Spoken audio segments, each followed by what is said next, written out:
Nationwide at 5. Talk radio at its best. Cover story.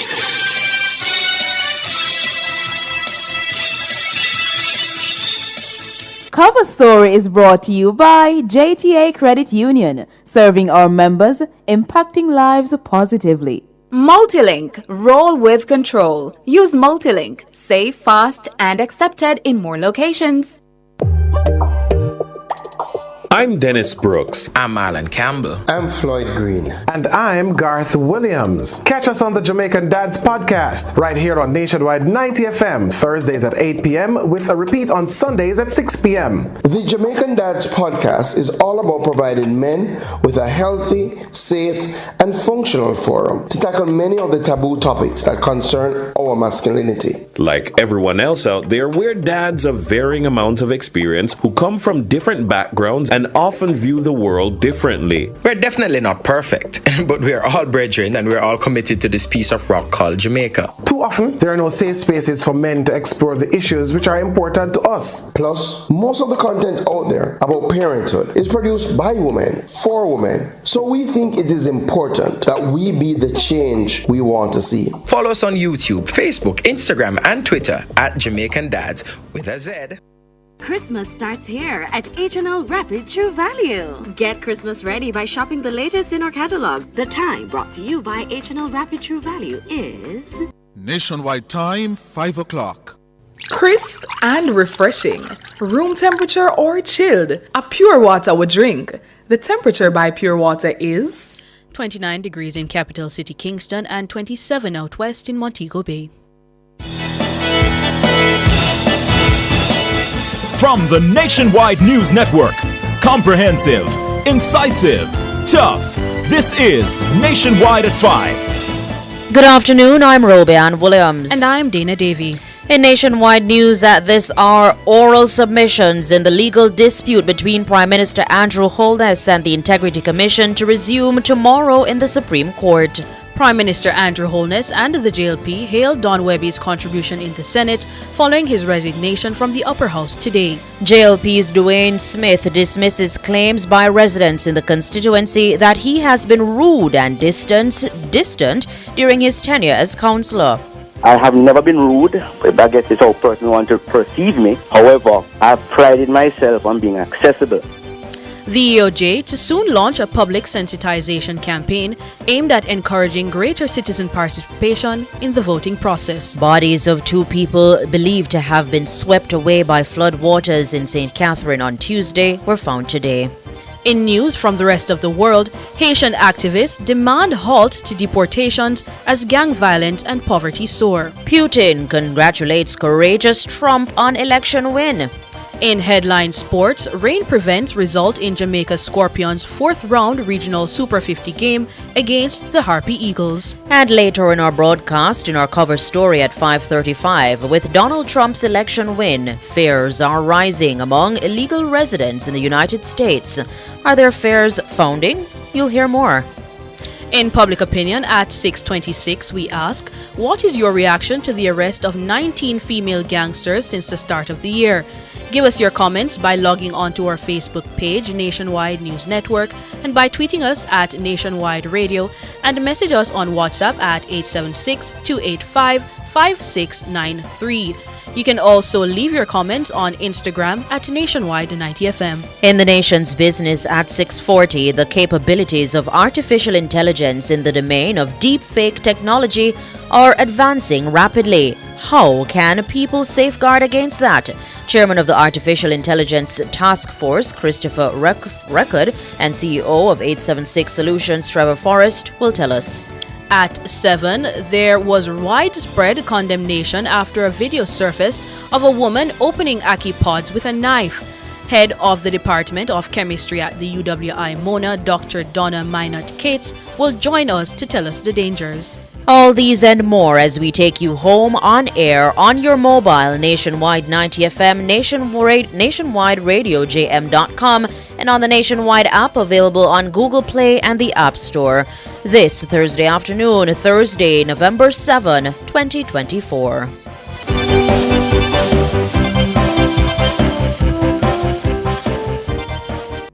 News at 5 is brought to you by KFC's Popcorn Chicken. Now available in barbecue. Do whatever the crunch you want with KFC's Popcorn Chicken. KFC, it's finger licking good. If it's news, it's got to be Nationwide 90 FM. Now to the details. Nationwide News understands that oral submissions will resume on Friday in the Supreme Court in downtown Kingston as the legal dispute between Prime Minister Andrew Holness and the Integrity Commission continues. The first court hearing in the matter took place in chambers on Thursday between 10 a.m. and 4 p.m. Prime Minister Holness is seeking permission to apply for a judicial review of a report issued by the Commission's Director of Investigation, Kevin Stevenson. The report, tabled in Parliament in September, scrutinizes the Prime Minister's uncertified statutory declarations for the years 2021 to 2023, raising questions about certain aspects of his financial affairs. However, the Commission's Director of Corruption Prosecution, Keisha Prince-Kamika, concluded that no criminal charges should be brought against the Prime Minister, even though it had been recommended that he be charged for failing to disclose 4 related bank accounts.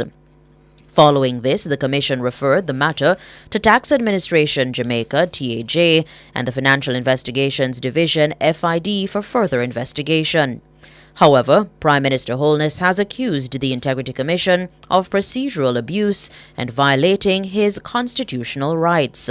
Prime Minister Holness is represented by King's Counsel Georgia Gibson Henlin, while the Integrity Commission's legal team is led by King's Counsel Michael Hilton. Prime Minister Andrew Holness is lauding Government Senator Don Webby for his service in the Senate. Webby resigned from the upper house effective today, Thursday, November 7. Grace Kennedy announced the move in a statement issued this morning. Webby is the CEO of the company. His resignation from the upper house follows his temporary leave of absence from Grace Kennedy for health reasons. Webby was first appointed to the Senate in September 2007. He served for 2 years as Minister without Portfolio in the Finance Ministry. In a statement Thursday afternoon, Prime Minister Holness hailed Webby as a steadfast advocate for the needs of the Jamaican people, bringing invaluable commercial and entrepreneurial insights into the legislative process. Prime Minister Holness says throughout his tenure, the senator has championed policies that reflect his commitment to shared prosperity, economic stability, and sustainable national development. The Prime Minister says his perspective and sobering presentations have greatly enriched discussions in the Senate. He says he bridged the gap between the public and private sectors and contributed to legislation aimed at creating a more resilient, stable economy that works for the Jamaican people. And the governing Jamaica Labour Party has expressed regret at the resignation of Don Webby from the Senate. In a statement to the media, JLP General Secretary Dr. Horace Chang described Webby's contributions to the upper house as outstanding. Dr. Chang says Webby's contributions in Parliament have been sober, distinguished, and incisive. According to the JLP General Secretary, Don Webby remains a valued member of the governing party. Councillor for the Chancery Hall Division in Northwest St. Andrew, the JLP's Dwayne Smith, is dismissing claims by residents in the constituency that he has been rude and distant during his tenure. Smith was nominated as the JLP's candidate for the constituency's by-election to be held on November 22. He will be up against 2 independent candidates, Rowan Banks and Carl O'Neill Marshall. But some residents are voicing their discontent with Councillor Smith. Shalois Michael reports.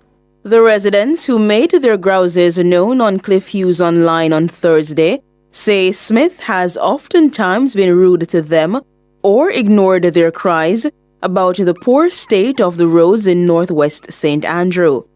But Smith dismissed the claims that he has not been an effective representative. I have never been rude. I guess it's how a person wants to perceive me. However, I've prided myself on being accessible. So a lot of times when constituents reach out, no one can say they're unable to get in touch with Dwayne Smith. Oftentimes, when they call with a complaint or a concern, it cannot be immediately rectified. And I find that sometimes is a vexing issue to some of my constituents. If I was rude and I was a disaster of a representative, I would not have been returned 3 times, each time with a larger margin. There's a reason why the people continue to go to the polls and re-elect me. Smith also noted that the poor conditions of the roads in the constituency have been a long-standing challenge. The roads are bad. A lot of them are bad. Yes. And they've been bad from before I was born. Oh, while your father were there? From he was there. A lot was done when he was there. A lot was done when my predecessor was there, Dr. Nigel Clark. My predecessor was the Minister of Finance, the person in charge of the public purse, and he too had a challenge fixing the roads in Northwest St. Andrew because funds were just not available. Hence, this new program called the Spark program, which is a godsend and it is a game changer. Smith, who has won in the local government polls 3 times, is aiming to replace the former Finance Minister Dr. Nigel Clark. Following his nomination on Wednesday, he told the supporters that he is ready to put in the work as their Member of Parliament. Smith also noted that he is not attempting to leech off the work done by his father, Derek Smith, who served as MP for Northwest St. Andrew for 29 years. My father retired from representational politics for 6 years. I've been a councillor for 12 and a half years. But any good that comes from my father's name, I'll gladly accept it. You must now build on that. I have been building for over decades, Mr. Hughes. Let me tell you something. When I'm making representation on roads in the Chancery Hall division, I cannot make representation on roads in Lees Flat. I have to make representation on roads in Dehaney Park, Sherlock Crescent, Brook Valley, Patrick Gardens, Queen Hill, Lees Flat, Chancery Hall, Pleasant Valley, Golden Acres, Mosquito Valley. I mean, it is the biggest of the 3 divisions in the constituency. Shalois Michael for Nationwide News. The United Independence Congress of Jamaica, UIC, will not be contesting any of the 4 seats in the November 22 by-elections. The party failed to have any of its 3 presumptive candidates formally nominated.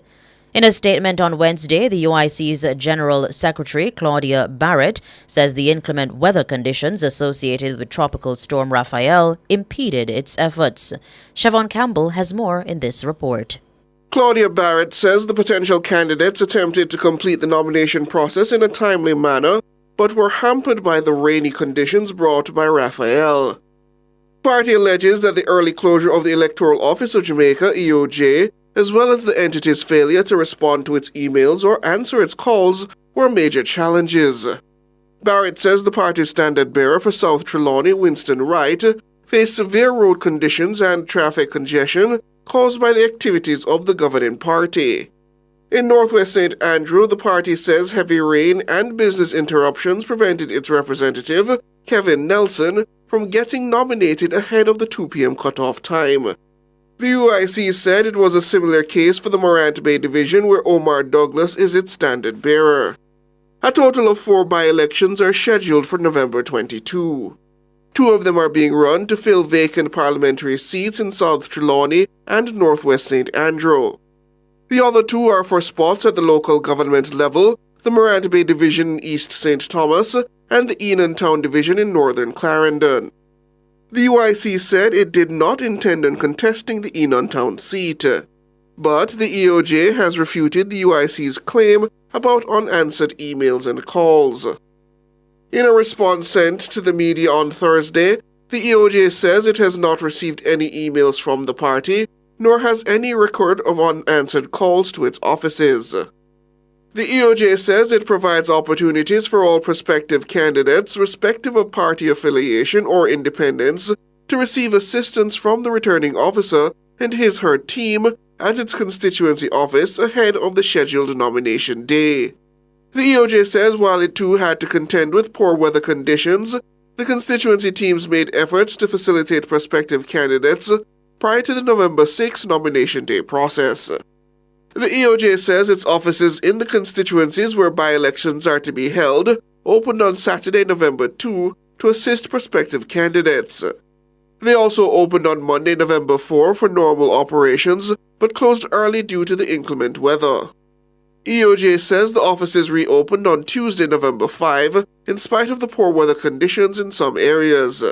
And on nomination day, the EOJ says offices opened at 8:30 a.m. To be duly nominated, prospective candidates must complete a nomination form signed by the required number of electors, return the form to the returning officer during the stipulated hours on nomination day, and pay the prescribed nomination fee. Siobhan Campbell for Nationwide News. And the Director of Elections, Glasspool Brown, says the Electoral Office of Jamaica EOJ will soon launch a public sensitization campaign aimed at encouraging greater citizen participation in the voting process. This is in response to the persistent challenge of low voter turnout at the polls, which has plagued both parliamentary and municipal elections in recent years.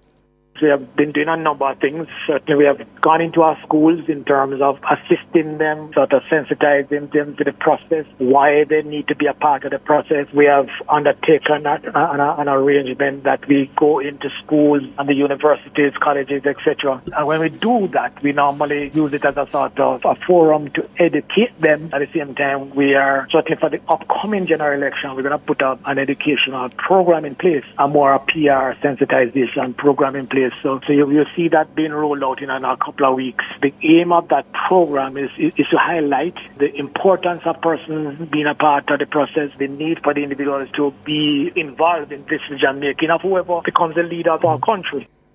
Glasspool Brown, Director of Elections. Jamaica has been experiencing a troubling trend of voter apathy, where an increasing number of eligible voters are choosing not to participate in elections. This disengagement from the political process raises concerns about the health of the country's democracy. Mr. Brown says the upcoming campaign will focus on addressing these concerns by educating the public on the importance of voting. You're listening to Nationwide News at 5. More news after these.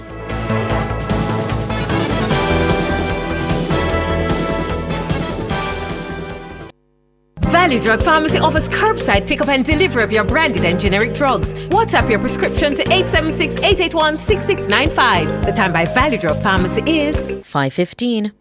Rent-A-Kill Initial is the expert in pest control, air purification, and hygiene services.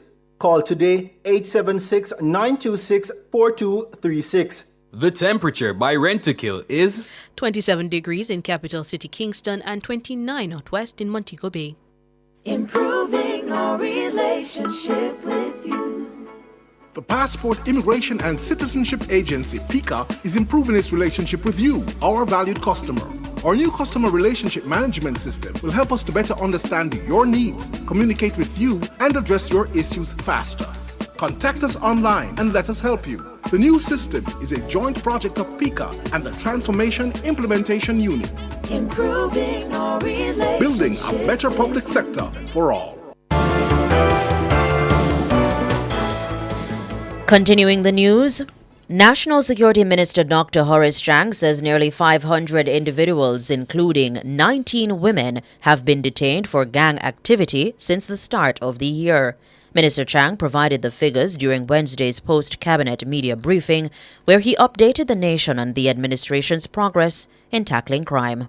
Let us address organized crime, particularly gang activity. This year, our strategy has sharpened this focus on dismantling gang structures across the island. Thus far in 2024, we launched 2,777 anti-gang operations, resulting in the detention of 488 individuals. We also detained 19 female gang members, which evidence that our efforts are targeting networks, addressing crime at every level within these organizations. Since the start of the year, we have charged 163 gangsters, as compared with 145 last year. We have put 8 gangs, inclusive of 73 gang members, before the court, and 28 other gangs are being investigated.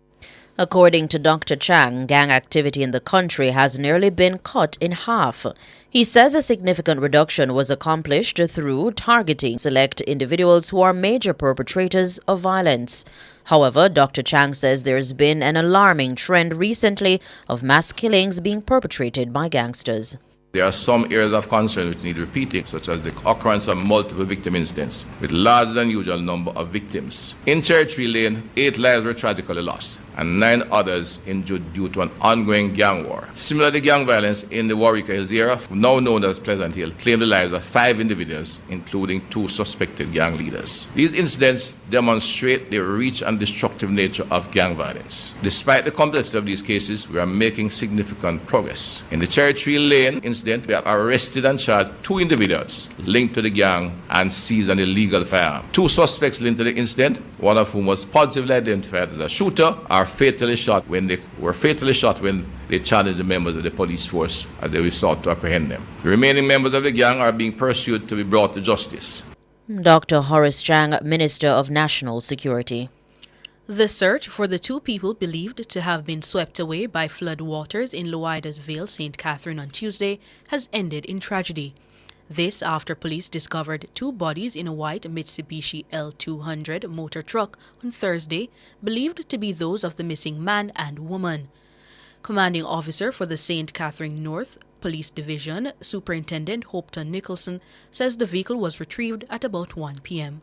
The search continued this morning. Sometime around 9 a.m., the vehicle was spotted in some murky water, and as the water receded, the operatives from the Jamaica Fire Brigade, as police as well as citizens, assisted, and about 1 p.m. or close to 1 p.m., the vehicle was pulled out. The scene was processed on the roadway along the road department main road, or the lower as the main road. A male and a female believed to be the occupants who were in the vehicle were taken from the vehicle.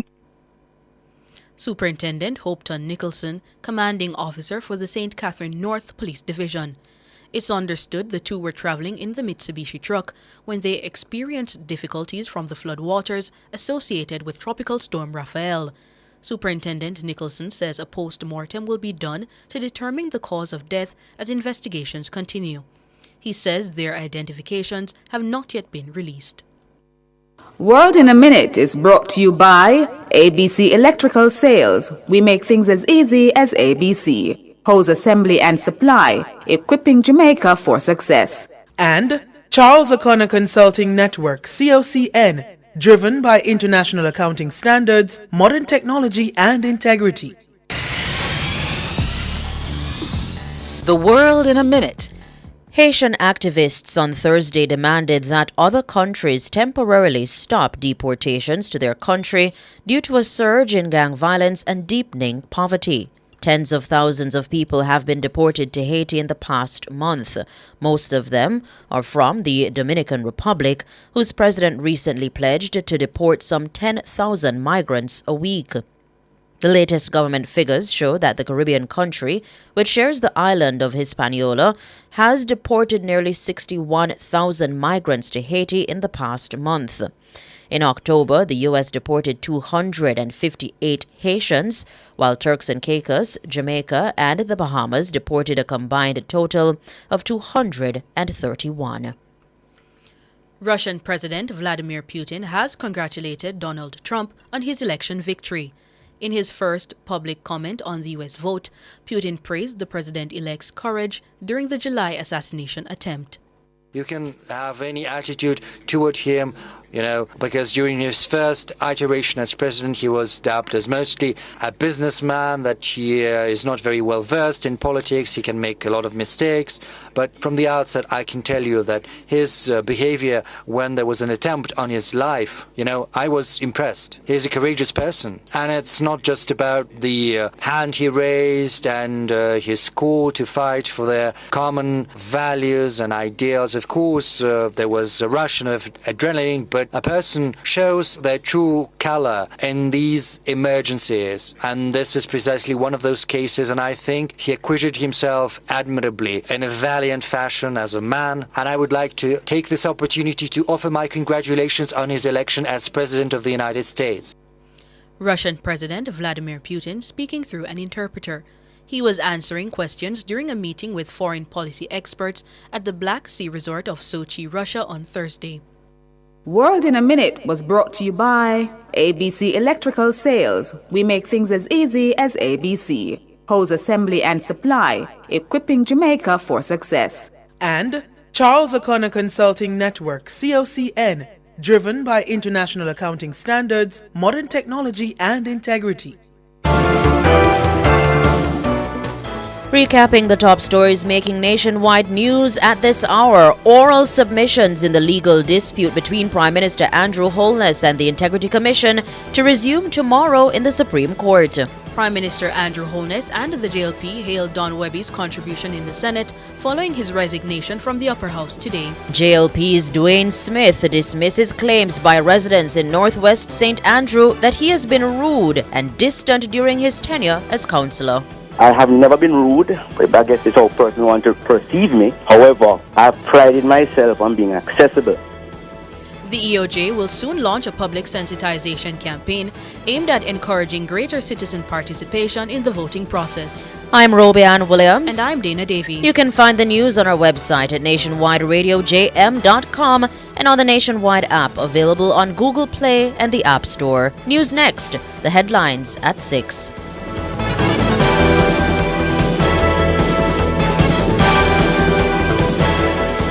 News at 5 was brought to you by KFC's Popcorn Chicken, now available in barbecue. Do whatever the crunch you want with KFC's Popcorn Chicken. KFC, it's finger licking good. Community Changemakers, mark your calendars. The Best Practice Symposium for Social and Community Development is November 13 from 8:30 a.m. to 4 p.m. at the Jamaica Pegasus and live on PIOJ YouTube. Discover local and international tools that have advanced community development. For more information and to register, visit the Planning Institute of Jamaica website, pioj.gov.jm. Jamaica, your government has delivered. 100 brand new CNG buses are now rolling out across the island. Enjoy lower bus fares, short wait times, and air-conditioned comfort on every ride. Enjoy a smoother commute and more savings every day. It's all part of our commitment to lower the cost of living and improve your daily commute. Brought to you by the Office of the Prime Minister.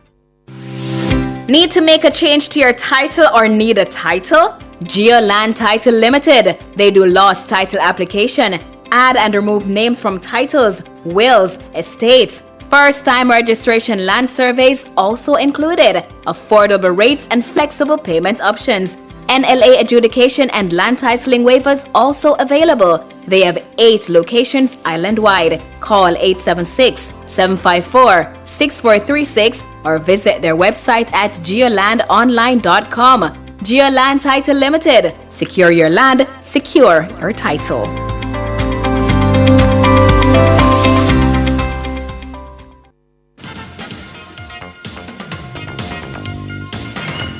Hello, good afternoon, and welcome to Sports here on Nationwide 90 FM.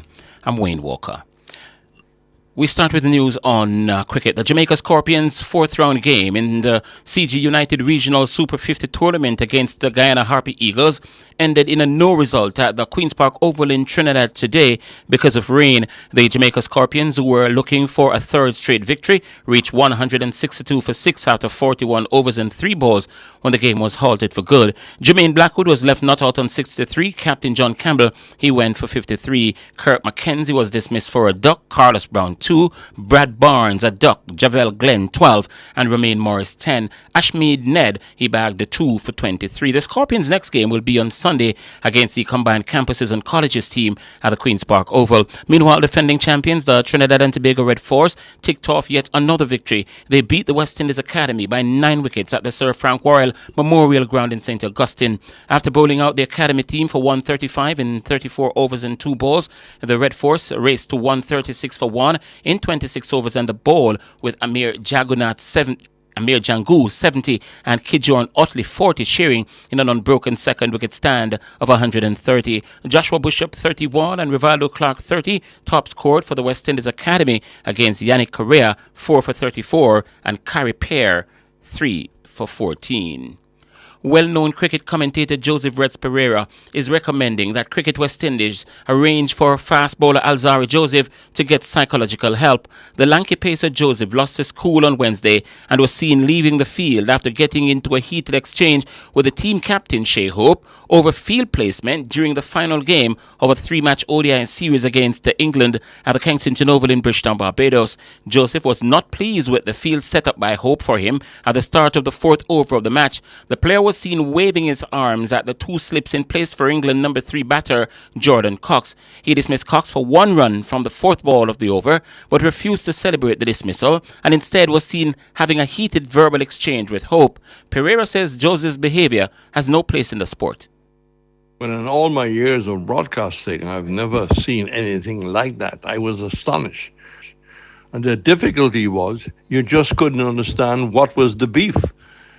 He didn't get hit for 15 in the first overs and had 2 drop catches. He picked up an early wicket and then kept remonstrating. He kept waving his hands left, right, and center, talking to some of the close fieldsmen.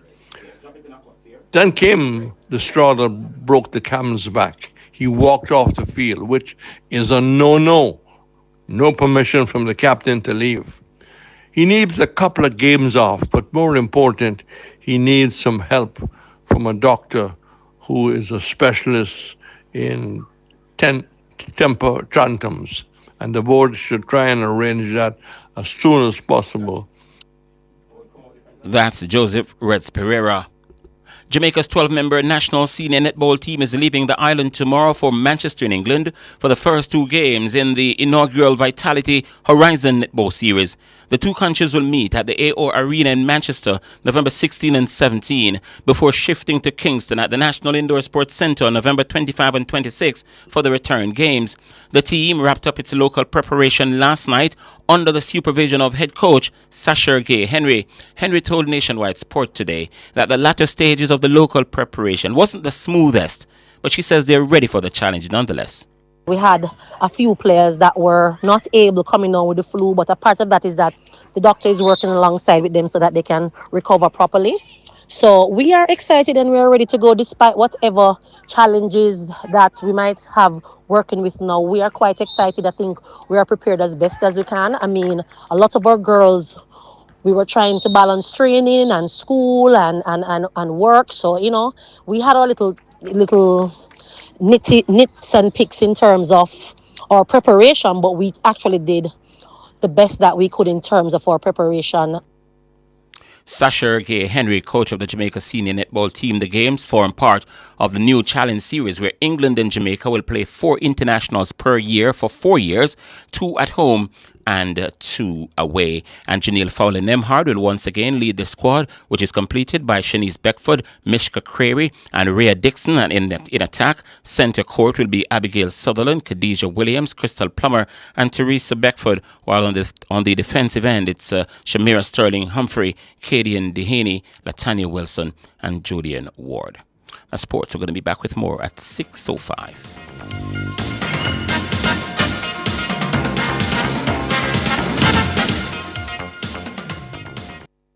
Since 2016, 156,000 more Jamaicans are working. This is more than any other time in our history. Your government is caring for you.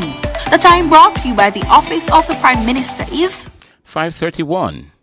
I don't have no time for whole heap of paperwork. That's why I downloaded and signed up for my One JN Passport app. Get it all in one go. Download and sign up now. The temperature by the One JN Passport app is 28 degrees Celsius here in the nation's capital, Kingston. It's 29 in the western city, Montego Bay.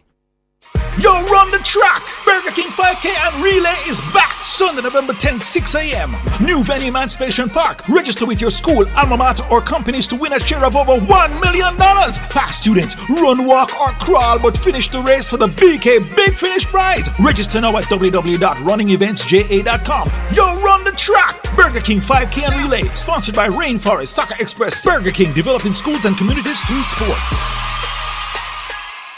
Jamaica! Bird's Auto Parts is now your home for genuine and non-genuine Kia parts. From body to suspension, engine, and service parts. We've got what your Kia needs to keep you moving smoothly. Visit us today and power your Kia. And remember, it hurts if you don't check Bird's. Nakupenda pia, nakutaka pia. Hey, got a minute?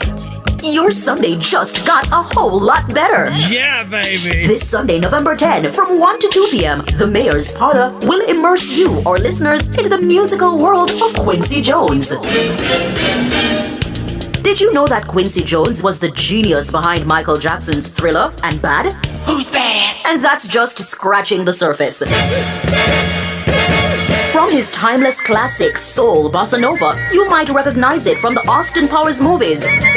To his incredible work on We Are the World, Quincy has shaped some memorable soundtracks of our time. Here comes the time. Jones has also produced, composed, and arranged some of the biggest hits.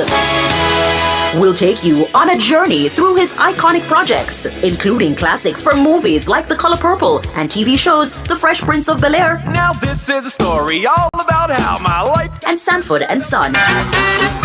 So, turn up the volume and let's groove to the Quincy Jones Hour during the Mayor's Parlor.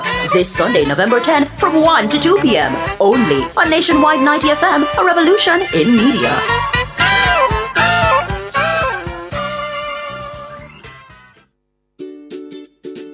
As a parent, you give your children a good start in life. You nurture, protect, and guide them. Parenting is a process that prepares your child for independence. As your child grows and develops, there are many things you can do to help your child.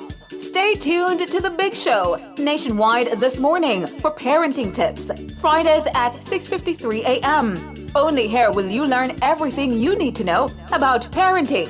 Tips to help parents navigate the incredibly challenging and rewarding journey of child rearing. Parenting tips on Nationwide 90 FM, the revolution in media.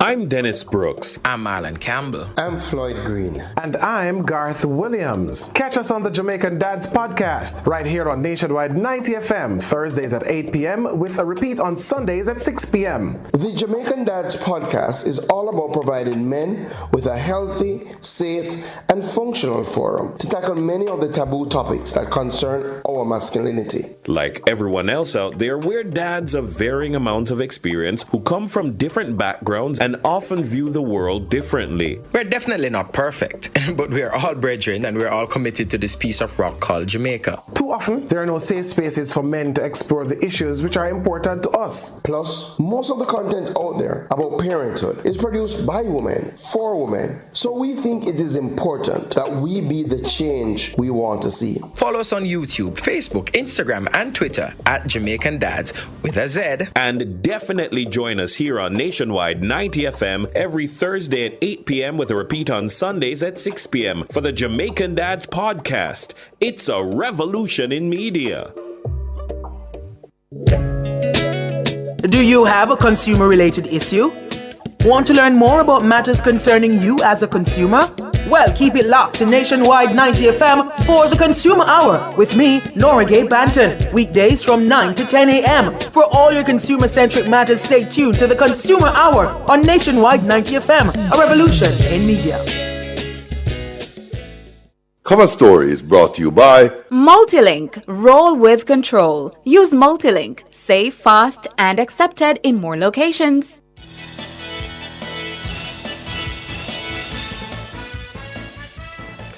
Good afternoon, listeners and viewers. It's 5:36 and it's time for the cover story. I am Siobhan Campbell. And my name is Sanjay Lewis. How are you, Siobhan? Doing quite well. Joining me in the studio for the first time, actually. Well, we are turning to the United States where, as you know, Donald Trump has been elected. Well, he is the president-elect for the 2024 elections held in the United States just a few days ago. And fear is rippling through undocumented communities across the U.S. as Donald Trump prepares to take to the White House.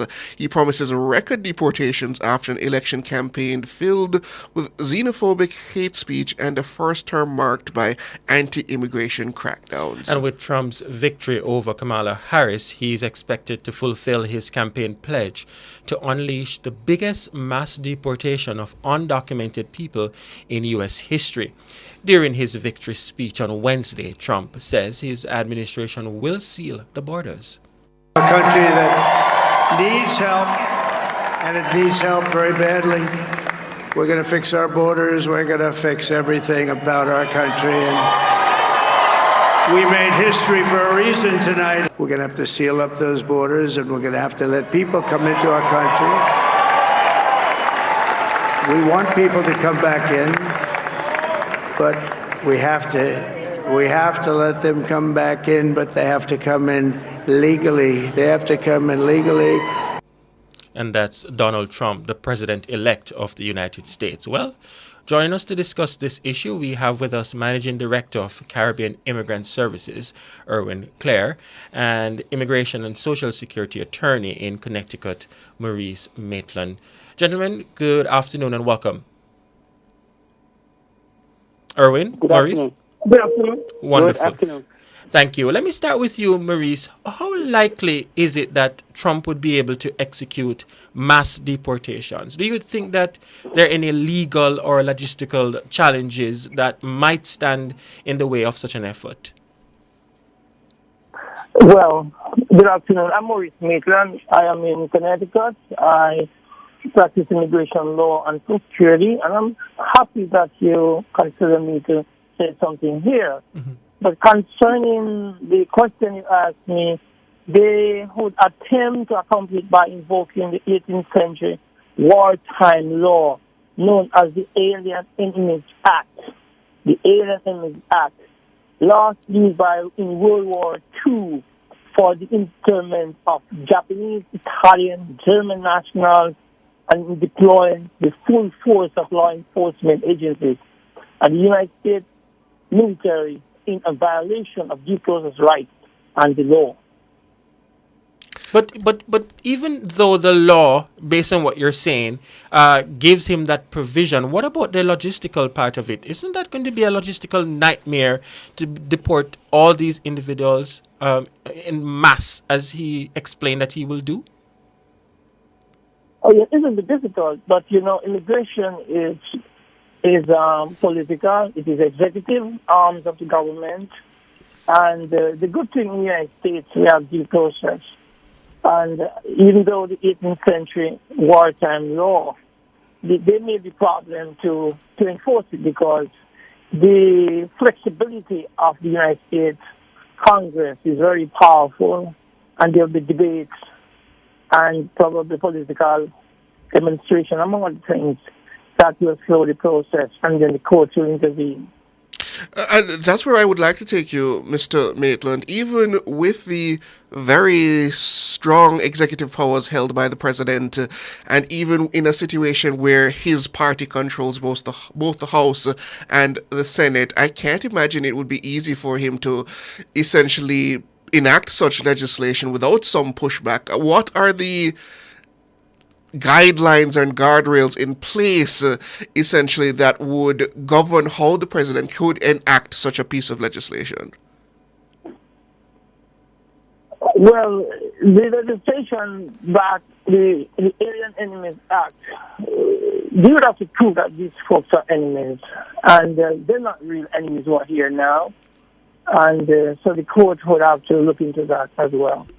Because the immigration court is here to make deportation a reality. They will go before the immigration court, and the court will hear the proceeding. And right now, they have not reached the point where the court is abolished. In fact, the court is very strong, the immigration court in the United States. Despite criticism, I think we have the best immigration court in the world. The United States Immigration Court. We have courts in all 50 states, and judges highly competent, and they're doing a great job.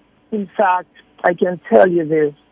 Right now, I receive notification from the Board of Immigration Appeal that an appeal that I done, they decide to expedite certain type of cases, and they're not going to deport people in that manner. The court will find what they call administrative closure.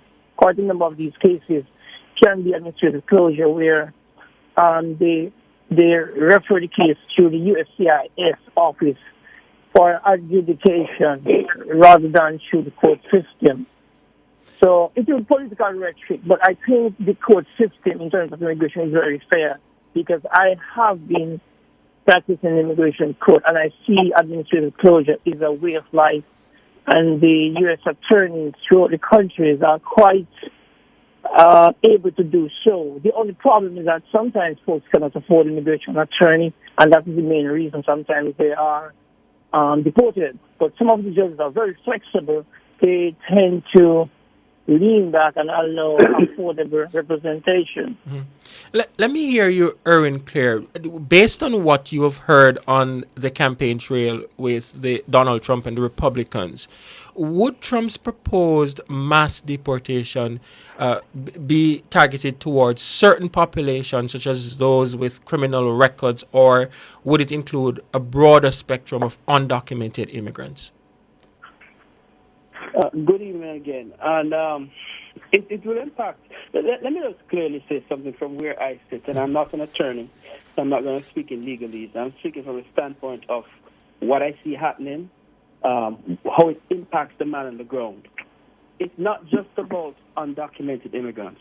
This is impacting all immigrants. Understand that undocumented immigrants don't live in a silo. They live in families who are legal, who are citizens, etc. They don't just live in a corner by themselves. So it will impact all immigrants in the country. I say that from a standpoint, especially those with family members who have challenges. Now, as it relates to the deportation, yes, I don't consider rhetoric anymore. This is real. This is real. And why I say it is real, because it has been a campaign that has been happening since his first term in office. As you might recall, there's a gentleman by the name of Stephen Miller, who is his immigration czar. And he is the man who will be placed in charge of this scenario.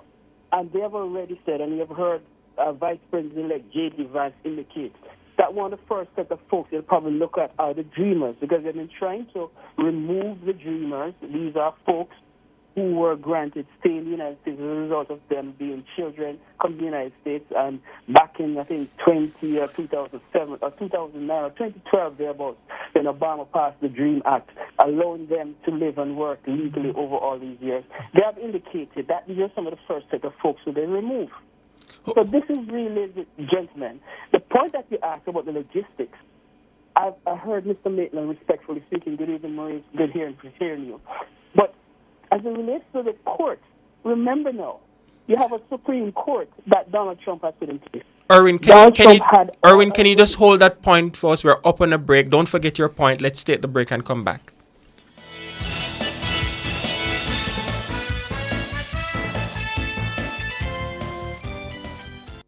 Clearing personal, non-commercial shipments at the port? Avoid the wait. Request a contactless clearance through your agent today. It's more efficient. It's secure. The time by the Jamaica Customs Agency is 5:45. Upgrade your kitchen and bathroom to the next level with Unique Living. They're the ultimate destination for all your kitchen and bathroom needs, from luxurious shower systems to exquisite faucets, vanities, sinks, toilets, closets, and more. They have it all. Visit shop number 6, 30 Dunrobin Avenue, Kingston 10, or call them at 876-755-3661. Elevate your space with Unique Living, where quality meets expectations.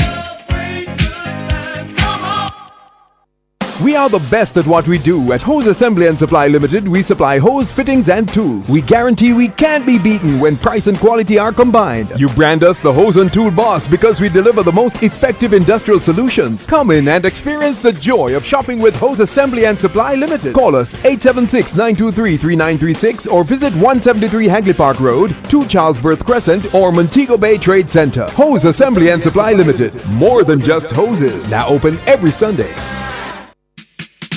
Does your bra ride up your back? Do your shoulders hurt from carrying the weight of your breasts? These are signs of an ill-fitting bra. When was the last time you were fitted by a bra fit specialist? The bra experts at LaBelle Femme will take care of you.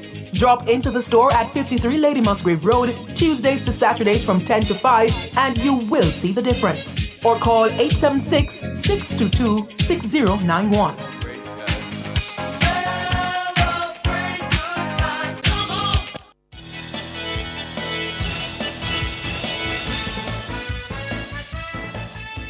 Welcome back, listeners and viewers, to The Cover Story. I'm Siobhan Campbell. And my name is Sanjay Lewis, and we're speaking with the Managing Director of Caribbean Immigrant Services, Erwin Clare, and Immigration and Social Security Attorney in Connecticut, Maurice Matlin. And we're discussing this matter of mass deportation, as Donald Trump and the Republicans, they have campaigned on that. So we want to see the possibility and the logistical part of it, if it's even at all possible. And before the break, Erwin, you were making your point. Yes, I was saying that whereas you may have courts now that are pragmatic in their display of justice, you'll have a court going forward that will be MAGA driven, where the new president has all levers of government at his disposal, including the Supreme Court. So yes, it's going to be a task that will be messy, because you also have another factor here, gentlemen, and that is the inclusion of local police departments being deputized to act as immigration personnel. In other words, picking up people. So just imagine folks now being picked up based on what? Based on what? The color of your skin, the way you talk, and now you're caught up in a dragnet. And the whole aspect of this whole situation, too, there's another feature here that bodes well for this manifestation, and that is the whole situation of fear. Because if anything else that moves the dial in the undocumented population community is that of fear. And already you're hearing stories about people making comments as to what will happen to you. These are the things that will become part of the process. So yes, I believe that we're in for a messy ride, and people who are especially challenged are more so exposed if they have not had their immigration matters settled. And that doesn't even stop there either, because these guys are hell-bent on going the full yard. Because when you look at the migration patterns, let's say from Jamaica to the United States, it's primarily by chain migration. And they have already indicated that this is one area that they're too been looking at, changing that whole process to a meritocracy, where they look at the whole situation of bringing in the best. So if we talk about brain drain now, then that becomes brain drain on steroids. So we have some challenges ahead, but I'm not one to say that all is lost. Maurice Matlin, I would like to pick your brain on some very specific legal terms and how that would interact with any potential legislation, or I should say any potential mass deportations, and that is in terms of those with refugee status and the sanctuary cities in the United States, where law enforcement are not allowed to ask you or in any way threaten your immigration status. Would it even be possible for Trump to circumvent either of those situations? Yes. Or how would he go about that? Well, he will try, but I can tell you, the American Immigration Lawyers Association, of which I'm a member, and the New York Immigration Coalition, of which I'm also a member, they both are preparing and gearing themselves. And they're gearing themselves to challenge the Trump. And that I can assure you, within 18 months, 2 years, they're going to campaign for another election. And the legislature is going to change again, because I don't think he will survive with his Senate majority in the next 2 years. So we have roughly 2 years to work hard to do some changes. Remember the DREAM Act? We're able to do something, and then another 2 years come.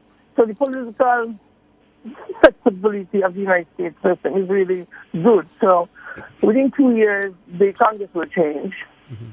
And Haiti, Venezuela, Nicaragua, and even Cuba, immigration status will not really affected, because movements are on the way. And believe me, it's a circle, it's a cycle. And that immigration lawyers have additionally warned that in some Trump administration, visa processing might be subject to delays and increased denial rates. So if Trump is elected, and he's elected now, the National Foundation of American Policy Status, that's what we said, should be expected to restrict immigration legal immigration, including green cards and high skill H-1B visa. So all these things we are prepared to deal with. Right. And Erwin, some of the listeners, they have been saying, individuals decide to enter a country illegally. There are consequences for that. Why then should there be any special provisions for any of these individuals who decide to either enter legally but overstay or enter illegally? How do you respond to that? The $3 billion that we send home to families and friends here, they're doing it for a reason. I'm not encouraging anyone to violate immigration laws. I'm dealing with situations that have existed, And let us not put aside one thing. Forget this. A lot of persons have gone to the United States and have found ways to legitimize themselves, and in so doing, have not forgotten from whence they've come. Jamaica has a strong diabolical linkage with immigrants in the United States. And I just mentioned the hard, cold facts just now.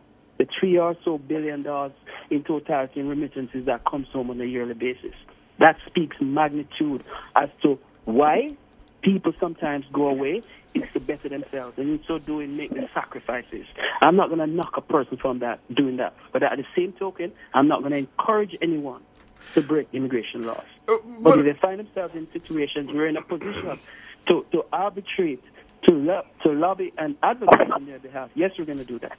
But Erwin, Claire, I think a lot of people living in the United States, even if those from migrant backgrounds, would say, why would that concern fall on our shoulders, the people outside of the United States that rely on remittances and other things coming and flowing outside of the United States? Nobody's saying it falls on your shoulder.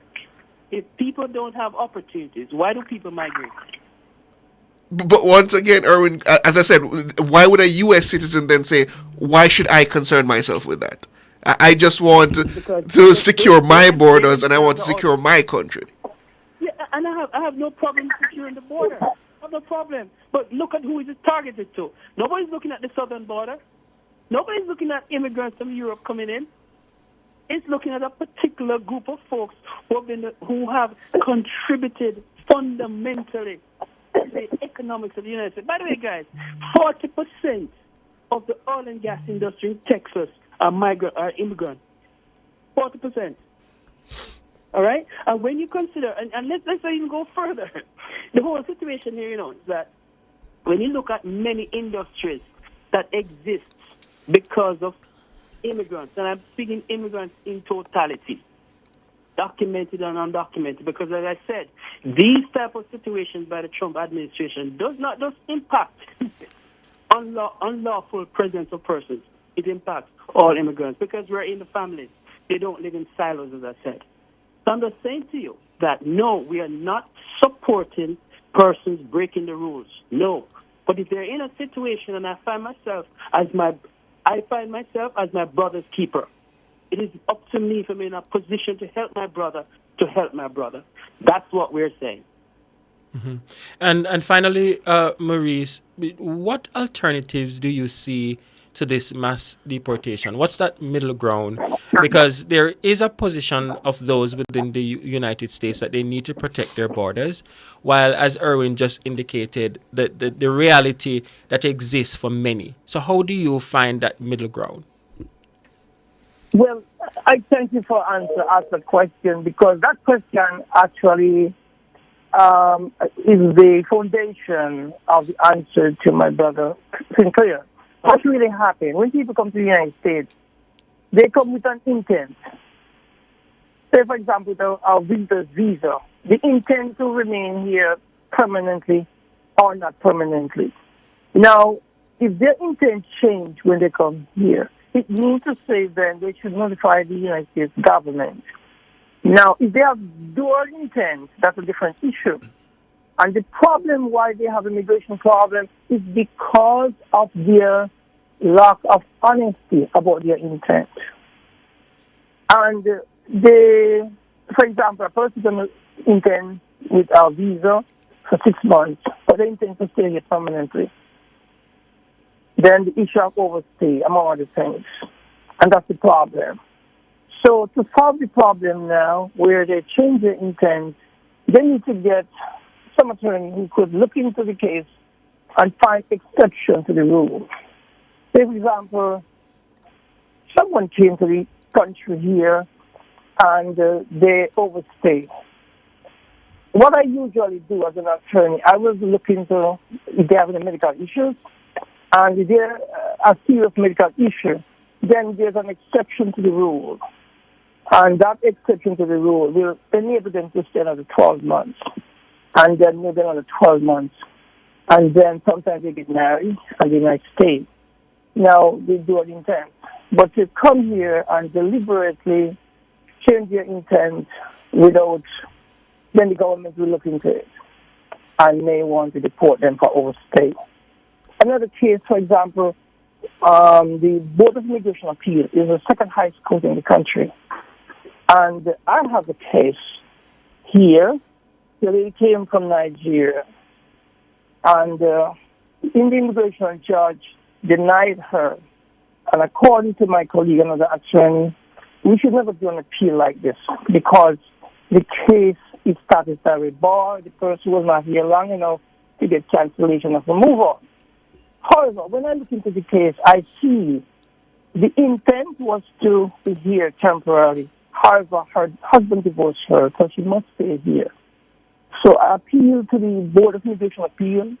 The board reversed the case and said that the person could apply for TPS, temporary status, because the person's intent has to change because of the circumstances.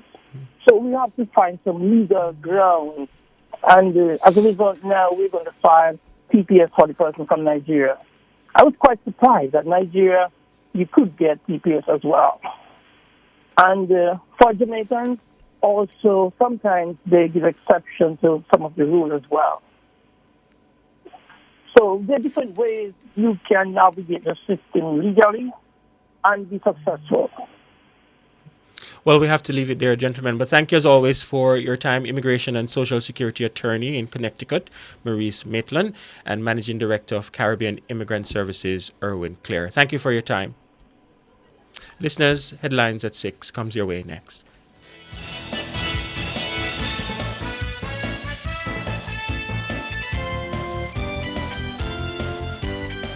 Cover Story was brought to you by Multilink. Roll with control. Use Multilink. Safe, fast, and accepted in more locations.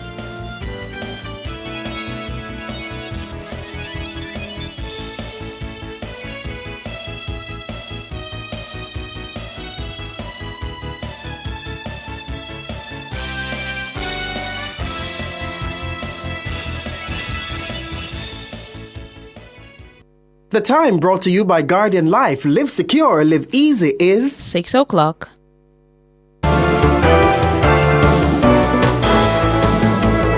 Nationwide headlines at 6.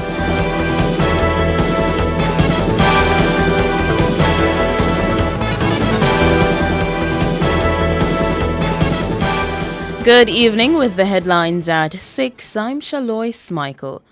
Councillor for the Chancery Hall Division in Northwest St. Andrew, the JLP's Dwayne Smith, is dismissing claims by residents in the constituency that he has been rude and distant during his tenure.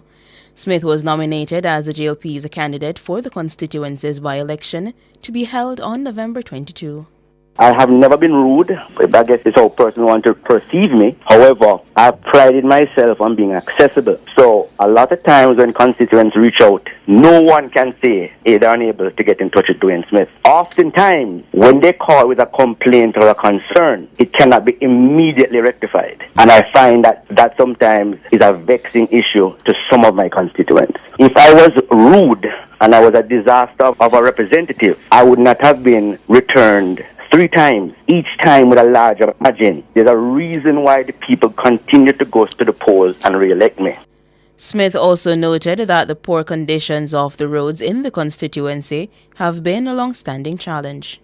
The roads are bad. A lot of them are bad. Yes. And they've been bad from before I was born. Oh, while your father were there? From he was there. Good. A lot was done when he was there. A lot was done when my predecessor was there, Dr. Nigel Clark. My predecessor was the Minister of Finance, the person in charge of the public purse, and he too had a challenge fixing the roads in Northwest St. Andrew because funds were just not available. Hence, this new program called the Spark program, which is a godsend and it is a game changer.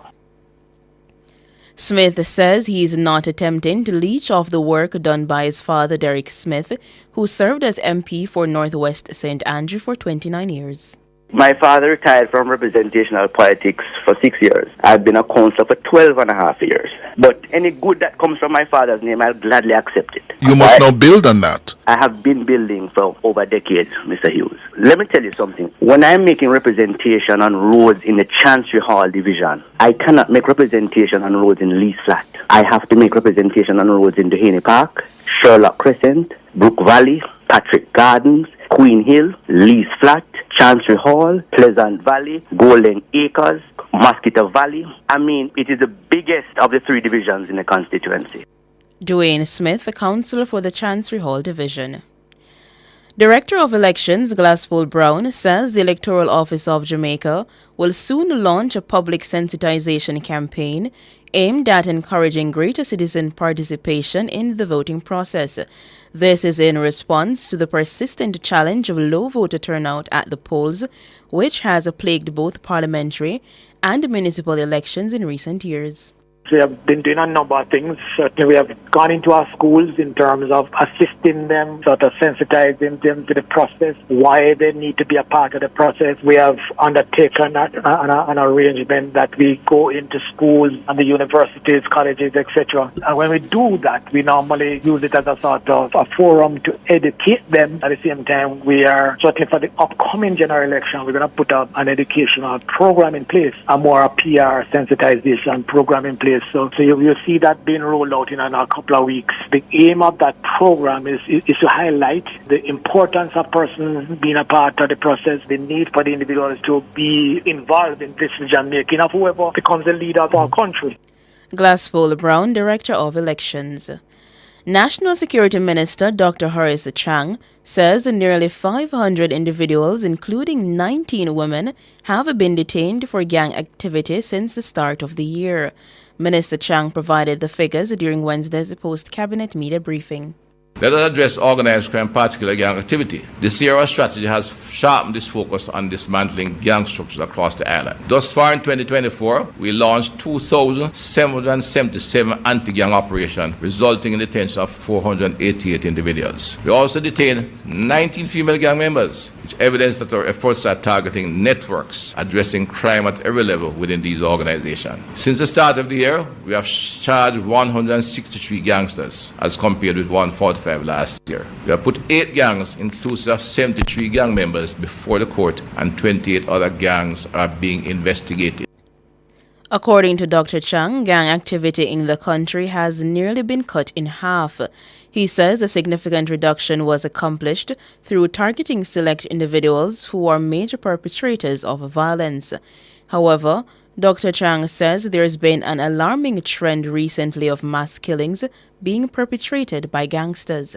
There are some areas of concern which need repeating, such as the occurrence of multiple victim incidents with larger than usual number of victims. In Cherry Lane, 8 lives were tragically lost and 9 others injured due to an ongoing gang war. Similarly, gang violence in the Warwick Hills area, now known as Pleasant Hill, claimed the lives of 5 individuals, including 2 suspected gang leaders. These incidents demonstrate the reach and destructive nature of gang violence. Despite the complexity of these cases, we are making significant progress. In the Cherry Lane incident, we have arrested and charged 2 individuals linked to the gang and seized an illegal firearm. 2 suspects linked to the incident, one of whom was positively identified as a shooter, are fatally shot when they challenged the members of the police force as they sought to apprehend them. The remaining members of the gang are being pursued to be brought to justice. Dr. Horace Chang, Minister of National Security. The search for the 2 people believed to have been swept away by floodwaters in Loidas Vale, St. Catherine on Tuesday has ended in tragedy. This after police discovered 2 bodies in a motor truck on Thursday, believed to be those of the missing man and woman. Commanding officer for the St. Catherine North Division, Superintendent Hopton Nicholson, says the vehicle was retrieved at about 1 p.m. The search continued this morning. Sometime around 9 a.m., the vehicle was spotted in some murky water, and as the water receded, the operatives from the Jamaica Fire Brigade, as police as well as citizens, assisted, and about 1 p.m. or close to 1 p.m., the vehicle was pulled out. The scene was processed on the roadway along the road depart main road, or the load as the main road. A male and a female believed to be the occupants who were in the vehicle were taken from the vehicle. Superintendent Hopton Nicholson, commanding officer for the St. Catherine North Division. The National Water Commission, NWC, says it's working to restore water to communities impacted by the passage of Tropical Storm Raphael. In a statement on Thursday, the NWC says with the storm now past, impacted customers can expect increased attention from the NWC as it works to restore and stabilize water systems. The NWC says its emergency response teams will be actively assessing the full extent of the damage and using all available resources to bring systems back online as quickly as possible. Those were the headlines at 6. I'm Shalois Michael. Sports is next.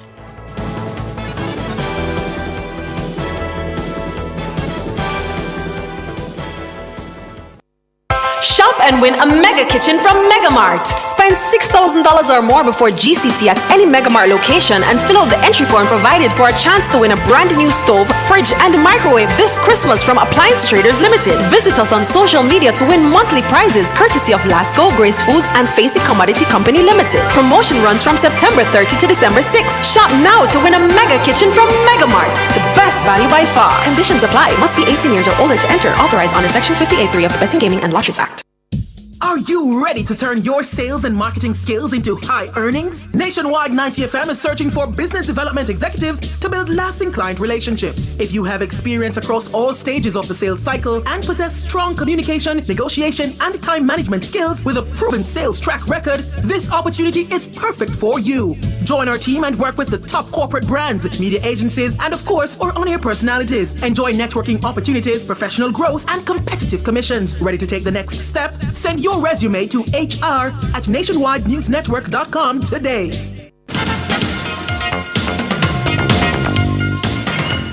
Hello, good evening, and welcome to Sports here on Nationwide 90 FM.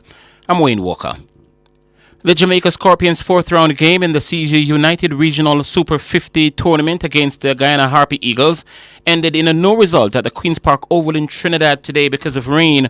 The Jamaica Scorpions, who were looking for a third straight victory, reached 162 for 6 after 41 overs and 3 balls when the game was halted for good.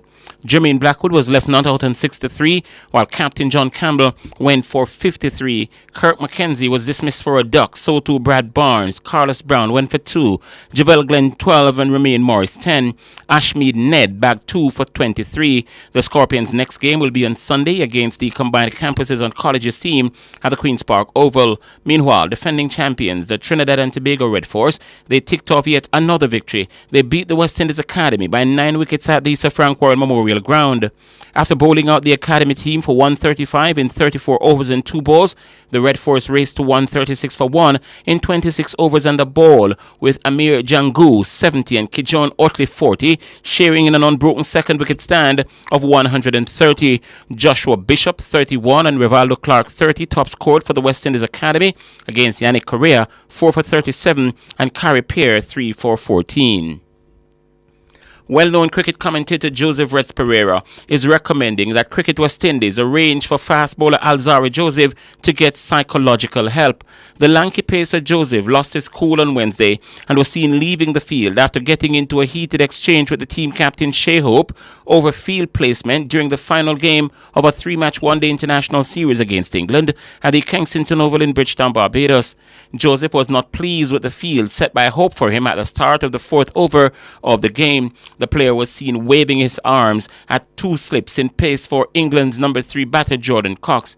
He dismissed Cox for 1 run from the 4th ball of the over, but refused to celebrate the dismissal and instead was seen having a heated verbal exchange with Hope. Pereira says Joseph's behavior has no place in the sport. But in all my years of broadcasting, I've never seen anything like that. I was astonished. And the difficulty was you just couldn't understand what was the beef.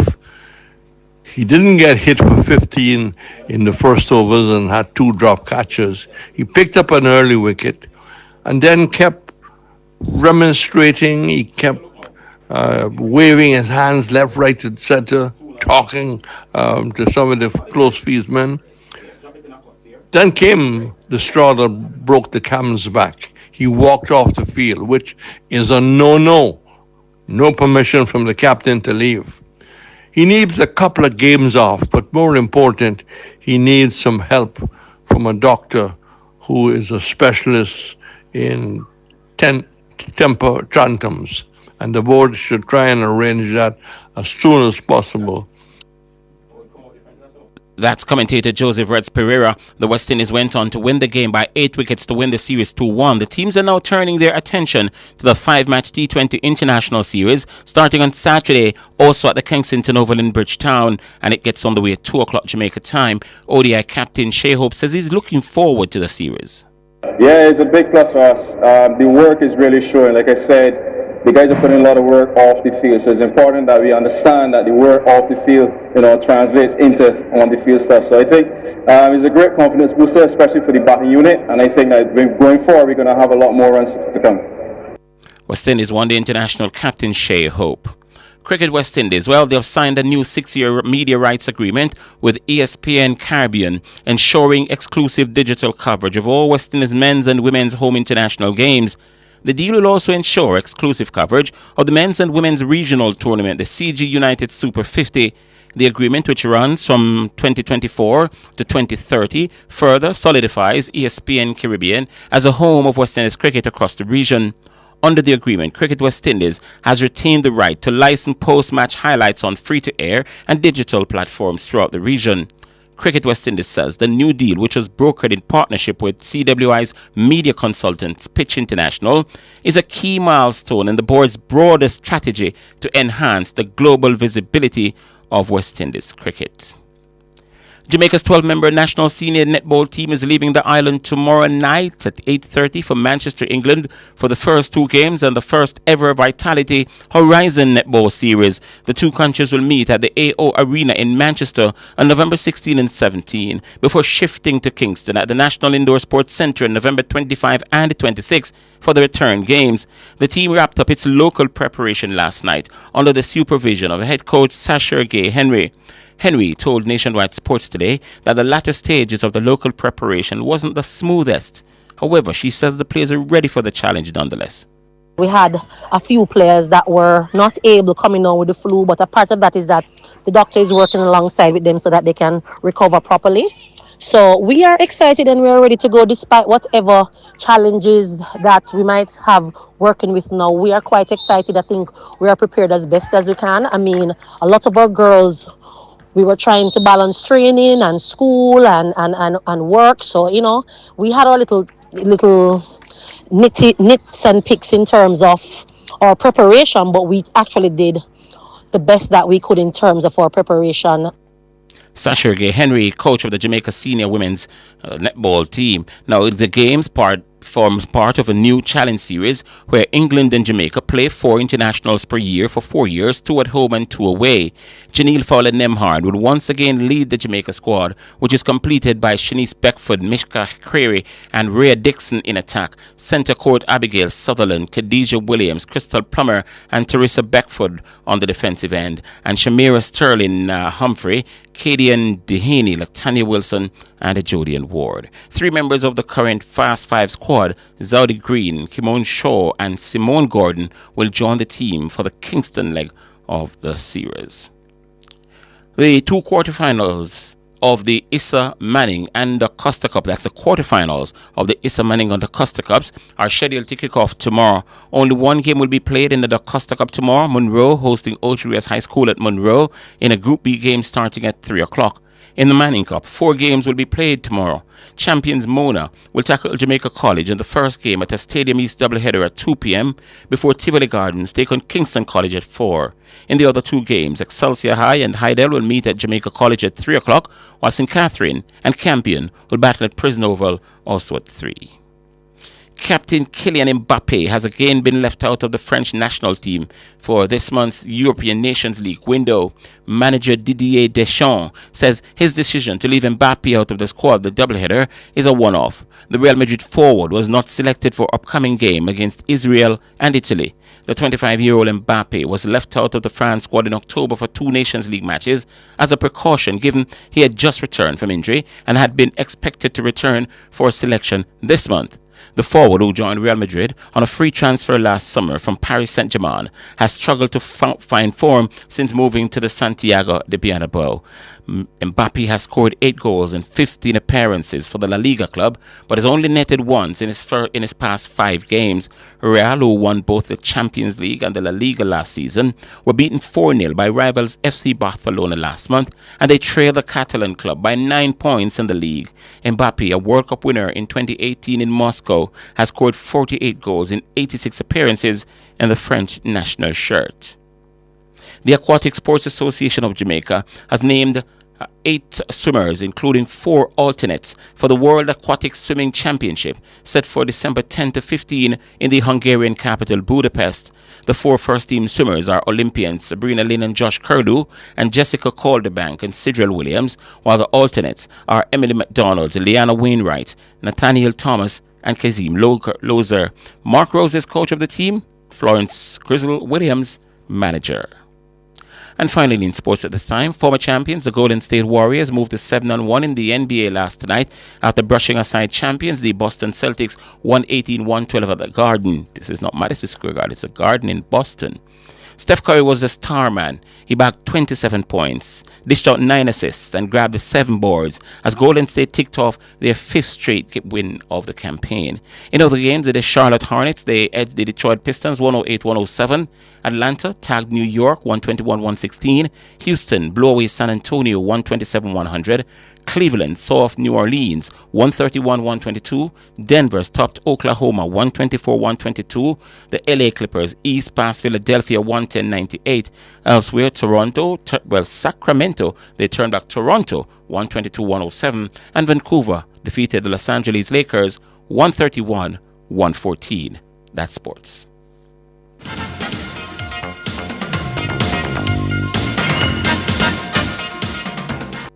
For all your scales and food processing equipment, call Advanced Scales and Equipment Limited at 876-968-9612-5. The time by Advanced Scales and Equipment Limited is 6:20. Wellington Dental believes that a smile tells 1,000 words. They are dedicated to giving their patients high-quality dental care, offering a full range of dental services so all of your family's needs are met under one roof. Fillings, extractions, crowns, bridges, and much more. They also accept patients using wheelchair. Visit Wellington Dental, 57 Wellington Street, Spanish Town's premier dental provider. Call them today at 876-749-3515.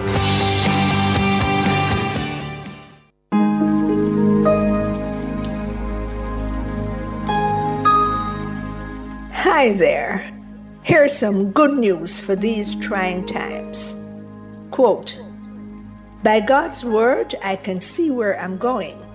They throw a beam of light on my dark path." Unquote. Psalm 119, verse 105. Listen for God's word weekdays at 5:45 a.m. and 12:55 p.m. through Oasis. Stop by for a refreshing drink and share a God perspective for the day. Oasis, weekdays 5:45 a.m. and 12:55 p.m. right here on Nationwide, a revolution in media. The rebroadcast of the Oasis can be heard weekdays at 5:45 a.m. Looking to rent a fully operational production studio? Then Nationwide 90 FM has got you covered. We have flexible options to meet your recording needs any day of the week. Monday to Fridays, 9 a.m. to 8 p.m. Saturdays and Sundays available upon request. Bookings must be made in advance. Call us today at 630-1210. Let us help you reach your production desires. Public Opinion is brought to you by Cleasing Industrial Supplies Limited, Industrial Automation and Control Solutions.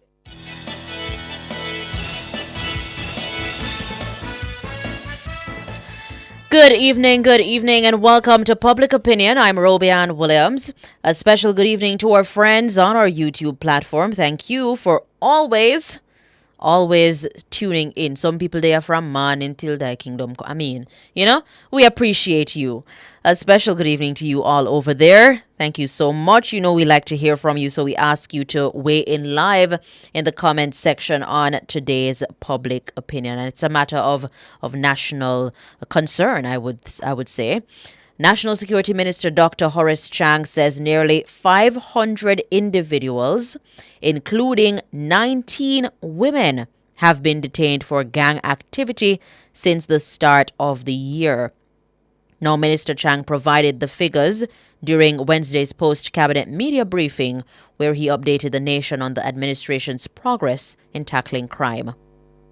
Let us address organized crime, particularly gang activity. This year, our strategy has sharpened its focus on dismantling gang structures across the island. Thus far in 2024, we launched 2,777 anti-gang operations, resulting in the detention of 488 individuals. We also detained 19 female gang members, which evidence that our efforts are targeting networks addressing crime at every level within these organizations. Since the start of the year, we have charged 163 gangsters, as compared with 145 last year. We have put 8 gangs, inclusive of 73 gang members, before the court, and 28 other gangs are being investigated.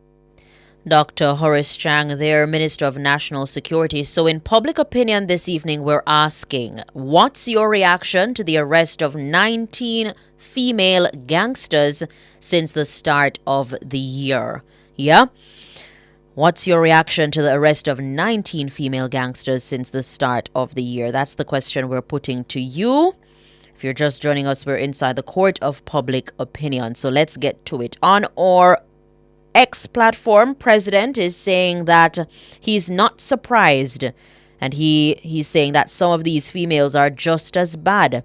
Remember Muma, who said she was a pastor while being in a gang. And he's referring to the Wandon Klansman gang trial, which ended last year. Yeah.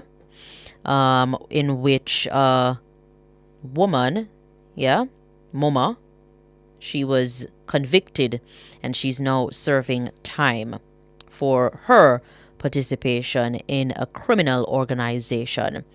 Shins for Life on our Facebook platform says law enforcement saying Jamaica have over 200 gangs, so 19 females may be just a fraction of one gang, but the justice system will bring to court, find no evidence as usual, then just send them back to their respective gangs and gangsters.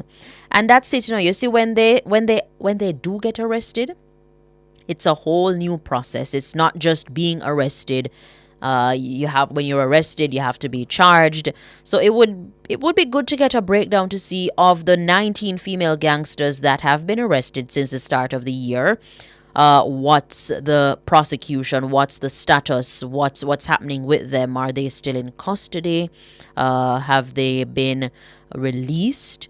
Has it brought to for any prosecution of any sort? It would be good to know that information.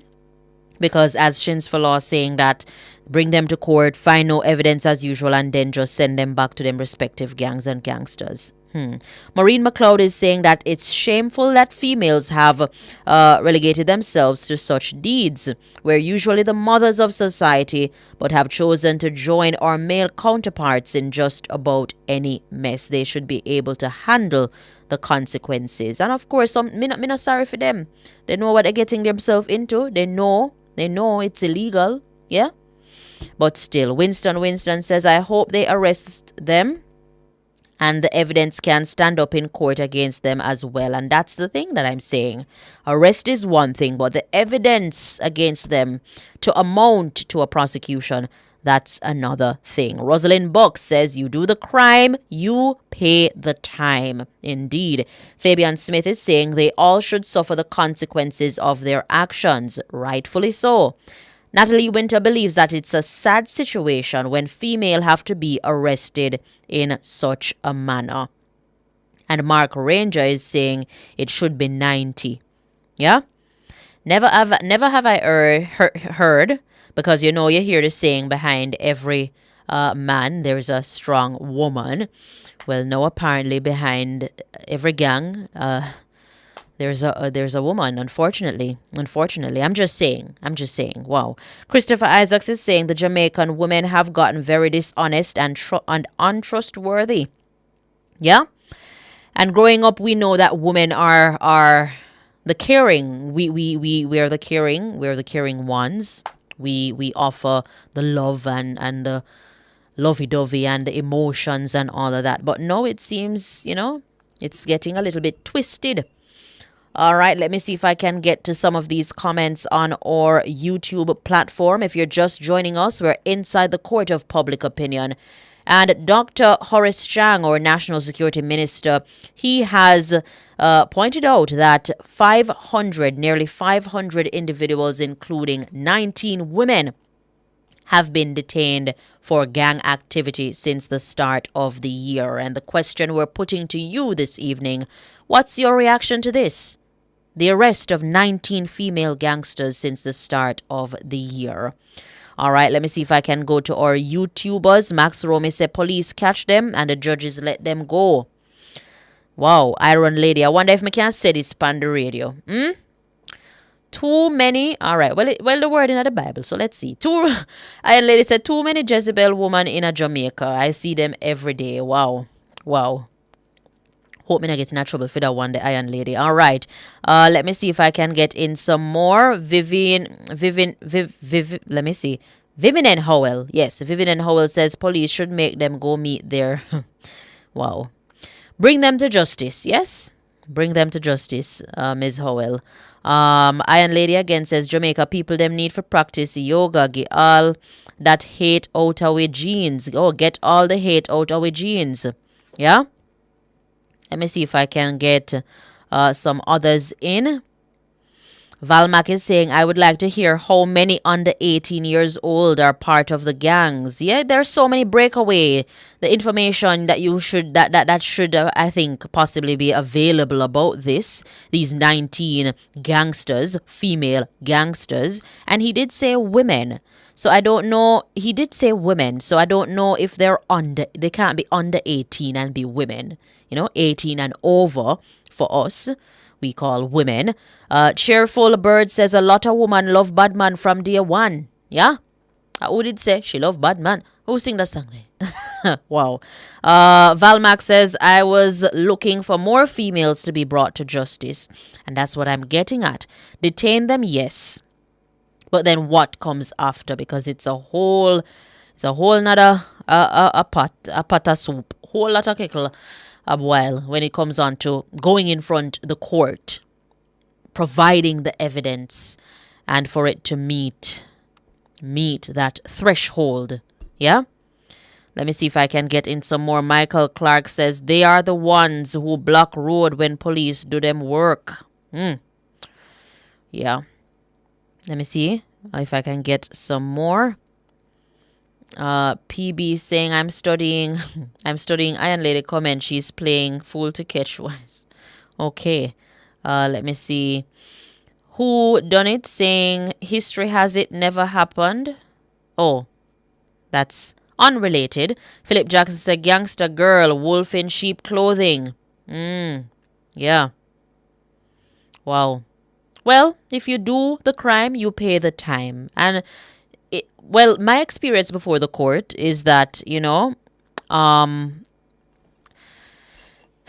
evidence has to be there, lined up.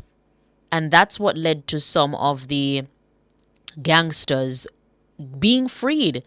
Yeah, the evidence was not there to support the claim, the allegations that they were a part of a criminal organization, and it's a threshold that you have to meet in order for any prosecution to stick.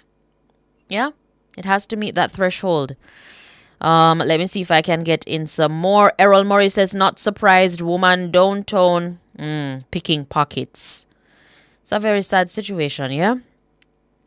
What you expect from a man, it's now a woman. And I'm not bashing a man, because many times we, in our reports, we say gunmen, and it can be a woman. A gun woman. Sad situation. 19 females, 19 women, gangsters arrested since the start of the year. All right, that's all the time I have for public opinion this evening. Getting the wrap-up signal. But up next, the business report. Do stay tuned.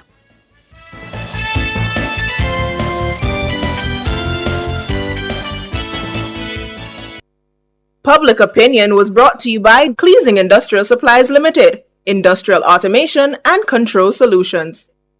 Drive the most exciting new vehicles in Jamaica. Schedule your 2024 Ford Ranger pickup or Ford Everest 7-seater SUV test drive now. Call or visit KIG today. The time by KIG is 6:33.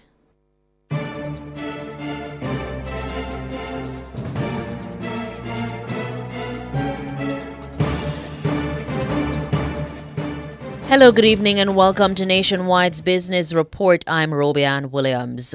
Grace Kennedy Limited, GK, has released its unaudited financial results for the 9 months ended September 30, 2024.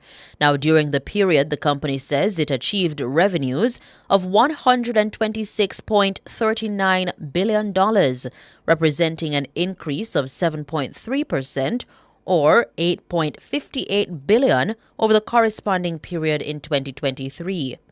GK says profitability also improved, with profit before tax increasing to $9.67 billion, up from $904.83 million over 2023.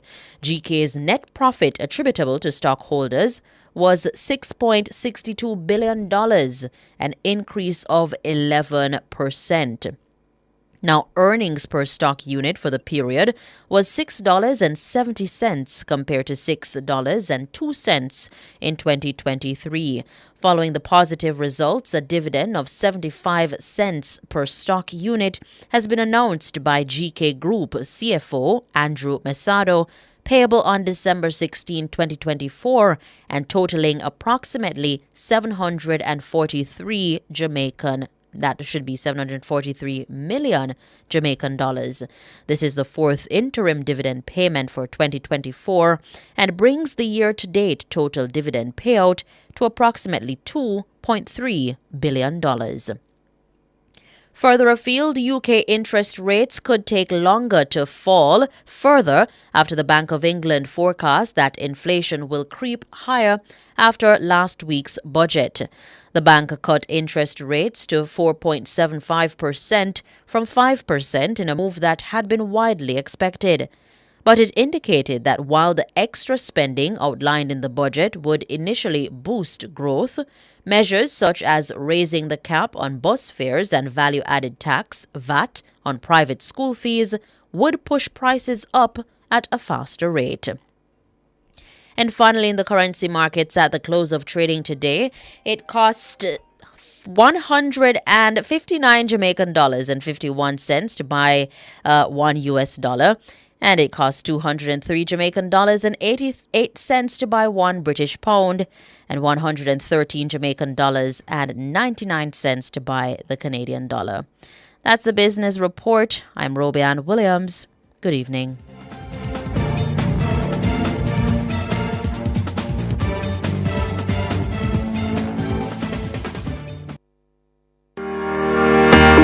Community Changemakers, mark your calendars. The Best Practice Symposium for Social and Community Development is November 13 from 8:30 a.m. to 4 p.m. at the Jamaica Pegasus and live on PIOJ YouTube. Discover local and international tools that have advanced community development, For more information and to register, visit the Planning Institute of Jamaica website, pioj.gov.jm.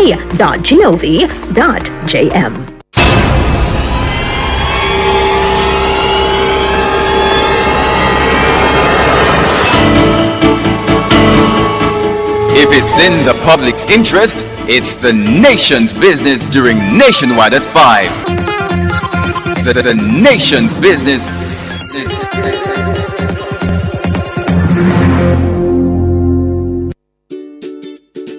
As a parent, you give your children a good start in life. You nurture, protect, and guide them. Parenting is a process that prepares your child for independence. As your child grows and develops, there are many things you can do to help your child. Stay tuned to The Big Show, nationwide this morning, for parenting tips. Fridays at 6:53 a.m. Only here will you learn everything you need to know about parenting. Tips to help parents navigate the incredibly challenging and rewarding journey of child rearing. Parenting tips on Nationwide at 90 FM, the revolution in media.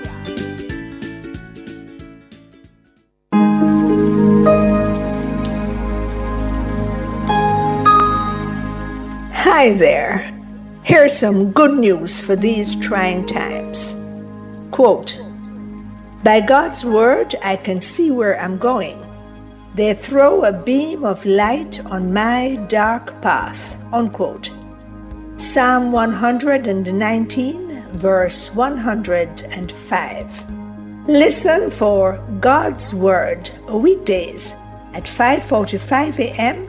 and 12:55 p.m. through Oasis. Stop by for a refreshing drink and share a God perspective for the day. Oasis, weekdays 5:45 a.m. and 12:55 p.m. right here on Nationwide, a revolution in media. The rebroadcast of the Oasis can be heard weekdays at 5:45 a.m. Nation's Business is brought to you by BH Paints. Paint it, love it with BH Paints.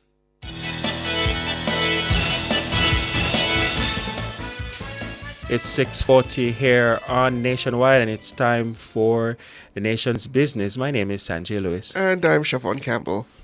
Well, listeners, the capabilities of artificial intelligence, AI, in the domain of deep fake technology are advancing rapidly. A deep fake is a realistic-looking image, video, or audio recording that is created using AI to make it appear authentic. Deepfakes can be used to create original content or to replace a person in an existing video or image with someone else. The use of deepfake is one of the latest ways that fraudsters are perpetuating frauds, and we now ask, how can people safeguard against that, and what can be done to combat this? To have that discussion, we're being joined by Chairman of the Artificial Intelligence Task Force, that's Christopher Record, and he's also the CEO of 876 Solutions, Trevor Forrest. Both join us now. Good evening, gentlemen. Good evening. Good evening. So let's start with you, Christopher Reckford. How serious should we in Jamaica take this matter of deepfake technology that is being spearheaded by artificial intelligence? We should take it very, very serious. The fact of the matter is it has its positive uses. So let me start with that. I myself, planning recently, starting some recordings of my own self to train it to, because one of my, one of my passion projects is I do wine tastings and wine notes for people. So instead of me having to go do 50 recordings for all of these wine notes, yes, I can write it. I mean, I've written in excess of 600 articles for the Observer over the past several years. I can just take one of my old articles, train myself to speak about them, and I can use that content to market, products or services. So that's a positive use, and I think you mentioned that in our opening. But the reality of life is that, sadly, we have seen a tremendous amount of misuse of the deepfake technology. And yes, it has affected elections. Yes, it has affected people's public opinions of certain people and all this kind of stuff. So it's a real challenge, and folks need to become a little bit more aware of its uses. And Trevor Forrest, what are the things that we can do to become more aware of these deep fakes? Because it seems so real, yet still we all know it's not. But how can we safeguard ourselves? Um, so I think the first step is understanding, accepting that these things actually exist. So it's not the stuff of fiction and the movies. But what's been happening over the past year is there has been a lot of releases in the commercial space of actual solutions that you can, just like, you use antivirus or software like that. There is no software that can do deepfake detection. I think the most commercially known one is a deepfake detector by a company called McAfee, which a lot of people know is synonymous with antivirus and security. But there also are other solutions that exist out there. Some that are primarily for government use. Some that are for business use. So if you think about when you do sign up for services, perhaps with a financial institution, and they ask you to take a selfie, there is technology behind that is checking for deepfakes and so on. Personally, I actually play around with a deepfake detector called Sensity. It's pretty good.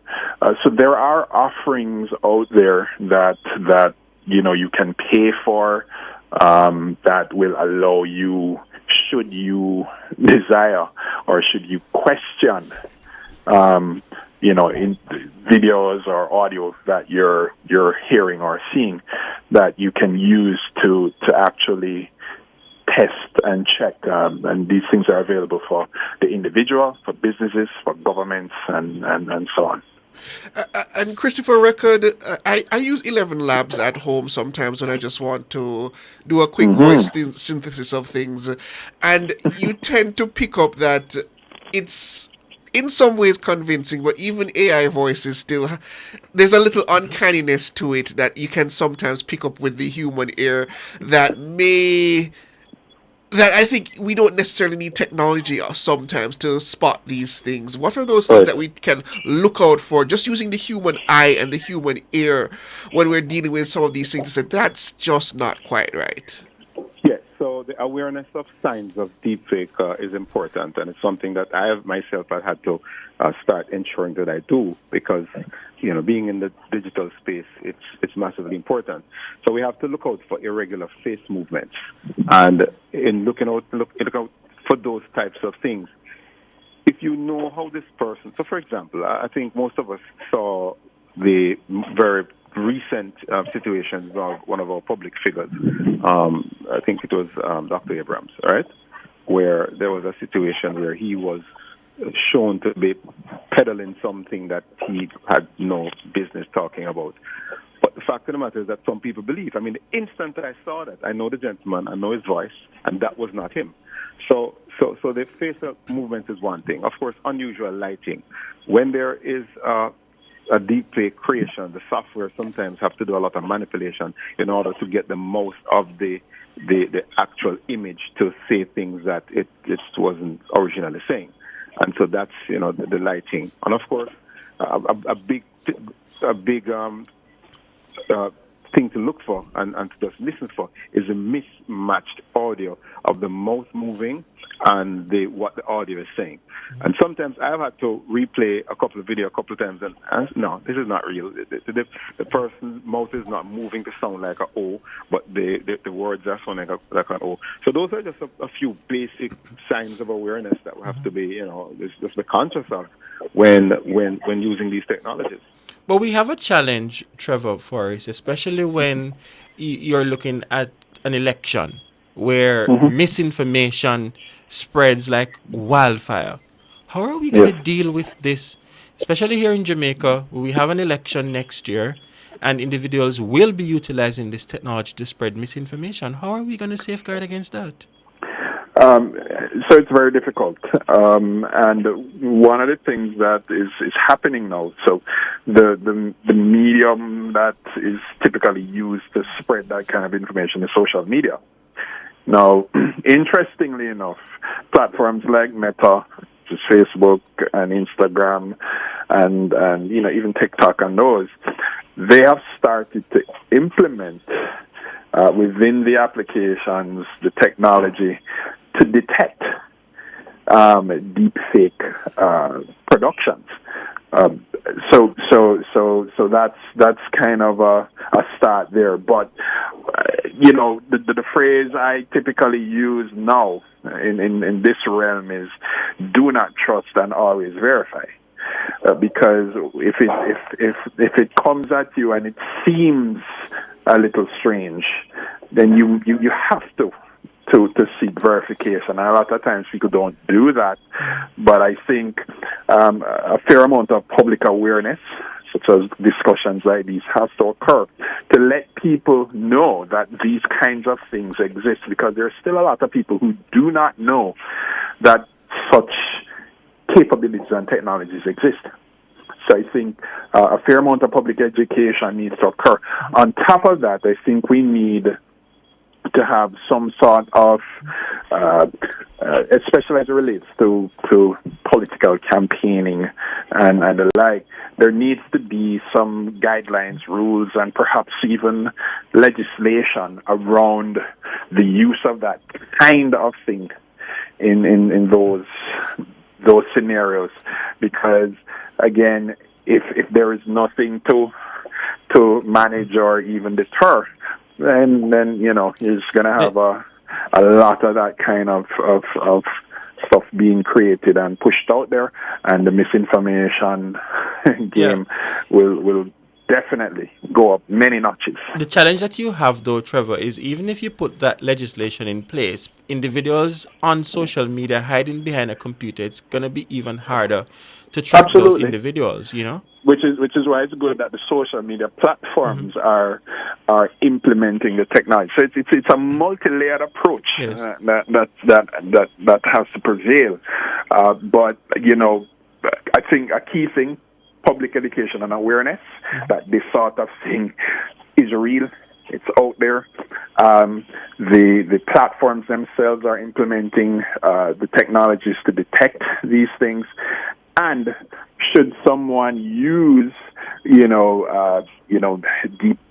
Face Lab or even things like 11 Labs and various other tools out there that once it is determined the source and the platforms that are used, then some sort of action can be taken. So I think it's a multi-layered, blended approach that needs to be employed.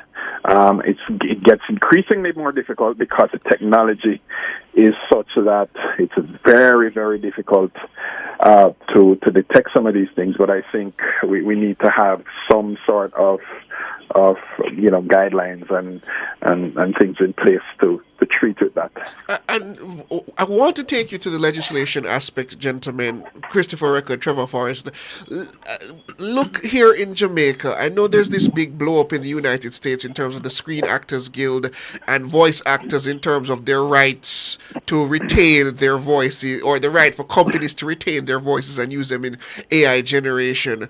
What protections and rights do Jamaicans have in terms of their likeness and their voice, in terms of the ability for companies or other people to reproduce them with or without their permission?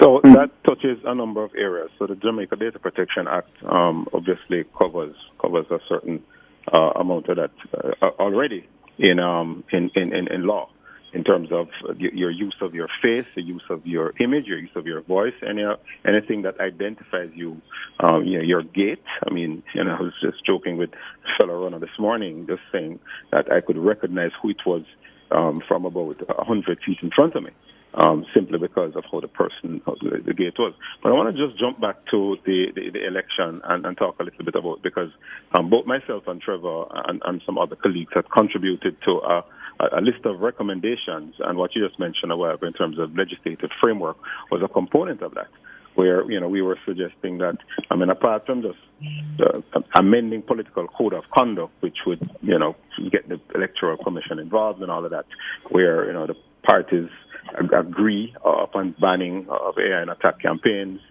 prevent distortion of facts, ensure that there's transparency, and of course doing everything in their power to counter deepfakes. We also suggested legislative amendments in terms of clear rules of AI use in campaigns and all of that. So it's something that we've discussed. It's something that everyone is thinking about. But in terms of coming back to just the general public, Trevor is also a member of the AI task force, along with myself and about 15 others. And we actually have in one of our recommendations, in the list of recommendations that we submitted to the Cabinet recently, is public awareness and sensitization, because, very part of important. the policy issue, very, very important. Part of the policy issue that we had in there, the state component of it, public understanding of AI is critical to ensure its acceptance and integration in all the various digital transformation things we're trying to do. So the challenges that we all agreed on is low public awareness of AI and the potential risk is a huge challenge. Limited communication between policymakers, technologists, and the public is also another challenge. And of course, potential public fear regarding AI's impact is a challenge. And I think we shouldn't also discount the role of the media. Oh, for sure. In also dispelling a lot of the disinformation out there, because again, media is a trusted source of information.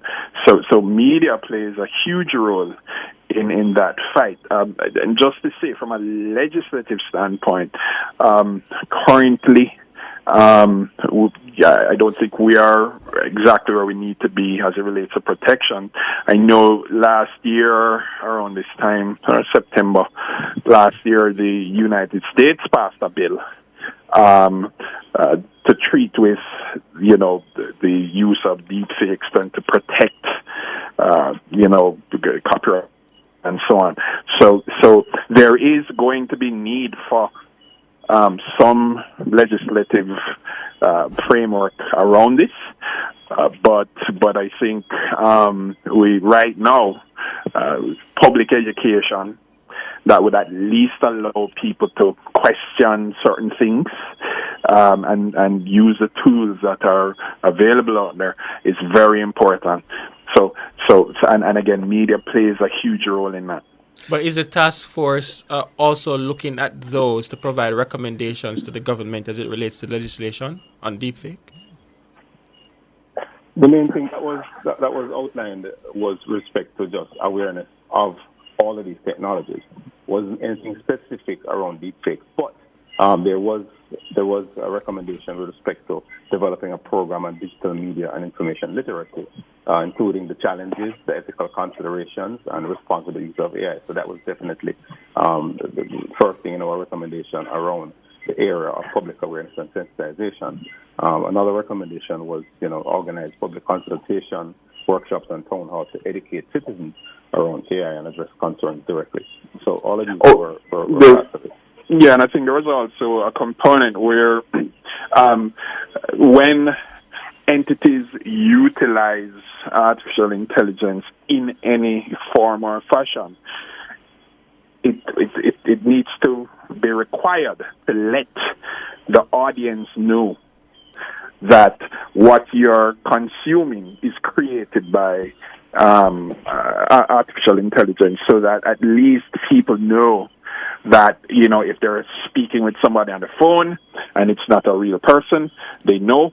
If they're watching something on their devices, if it is created and published, there must be a disclaimer to at least let people know that this is artificially created using artificial intelligence and that kind of technology. So those are some of the things that are also part of and parts of some of the policy recommendations that were put forward. Yes, but Trevor Suarez, what about corporate legalization? For example, if I left Nationwide News for whatever reason, and someday in the future I heard my voice playing on an ad that I know I didn't voice, would I then have legal recourse to Nationwide to go back to Nationwide and say, no, you can't do that. You either owe me money or something if you're going to then utilize my voice in such a manner.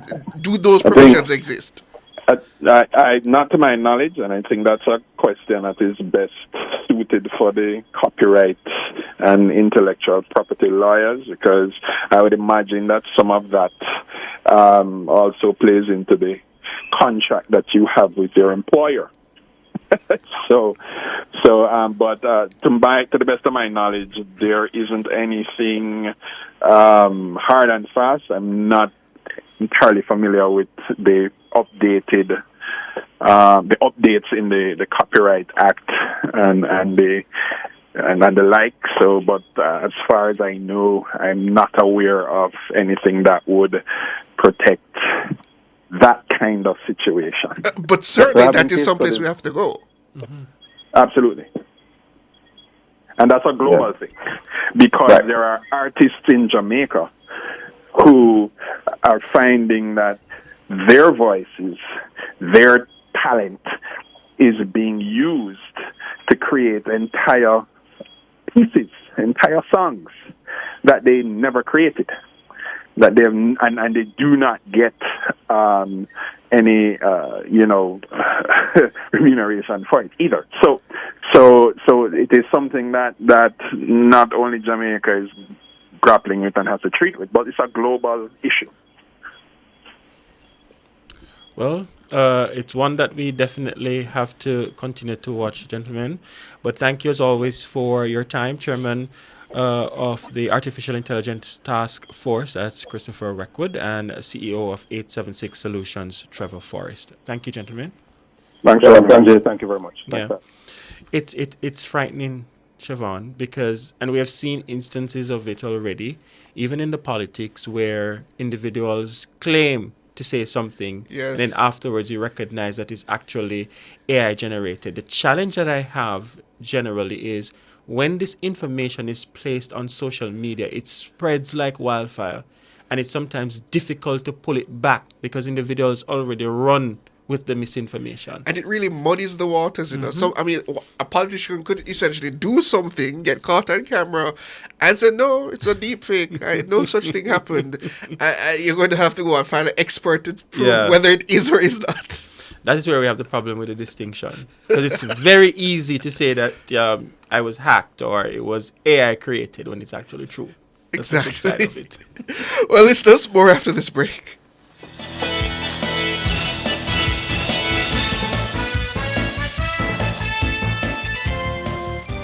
Nation's Business was brought to you by BH Paints. Paint it, love it with BH Paints.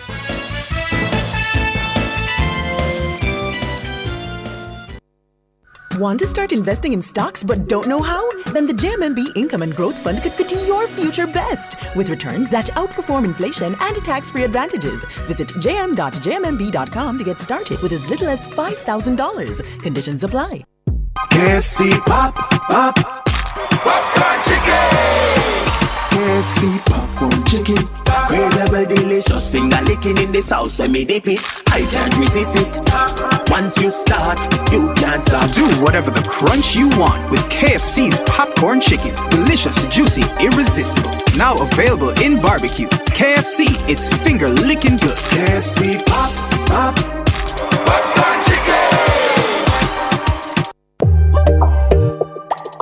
I'm Dennis Brooks. I'm Alan Campbell. I'm Floyd Green. And I'm Garth Williams. Catch us on the Jamaican Dads podcast right here on Nationwide 90 FM, Thursdays at 8 p.m. with a repeat on Sundays at 6 p.m. The Jamaican Dads podcast is all about providing men with a healthy, safe, and functional forum to tackle many of the taboo topics that concern our masculinity. Like everyone else out there, we're dads of varying amounts of experience who come from different backgrounds and often view the world differently. We're definitely not perfect, but we're all brethren and we're all committed to this piece of rock called Jamaica. Too often, there are no safe spaces for men to explore the issues which are important to us. Plus, most of the content out there about parenthood is produced by women, for women, So we think it is important that we be the change we want to see. Follow us on YouTube, Facebook, Instagram, and Twitter at Jamaican Dads with a Z. And definitely join us here on Nationwide 90 FM every Thursday at 8 p.m. with a repeat on Sundays at 6 p.m. for the Jamaican Dads podcast.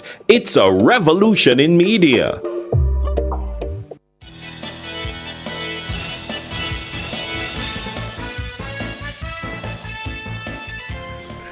Welcome back, listeners and viewers. We're now into the third and final hour, and we are going to turn to the dangers of ackee. A video circulating on social media of a woman opening ackees that were unfit has left several Jamaicans on social media outraged, sparking widespread condemnation of the act. The footage shows the unidentified woman brazenly opening ackee pods with a knife in a public area, hiding her actions behind a cardboard box. Eating ackees from unopened pods can be deadly as the fruit contains a toxic compound. Well, joining us to discuss further is the head of the Department of Chemistry at the University of the West Indies, that's UWM-Mona, Dr. Donna Minot-Cates. Good evening, and thank you for joining us. Good evening, Mr. Campbell, Mr. Lewis. Thanks for having me. Wonderful. So for those who might not necessarily be familiar with ackee, yeah, can you explain to us what makes it so unique that if you open the item before it actually opens naturally, then it can be dangerous? Nature has a way of protecting its own. So we find a number of fruits in the wild that have over time developed these mechanisms to protect itself while young, to prevent it being foraged by animals and humans. And ackee is one such fruit. In the unripe, immature stage, it has very high levels of a toxin, which is called hypoglycin. There is a similar component in the seeds, which is slightly different from the hypoglycin in the edible part that we eat.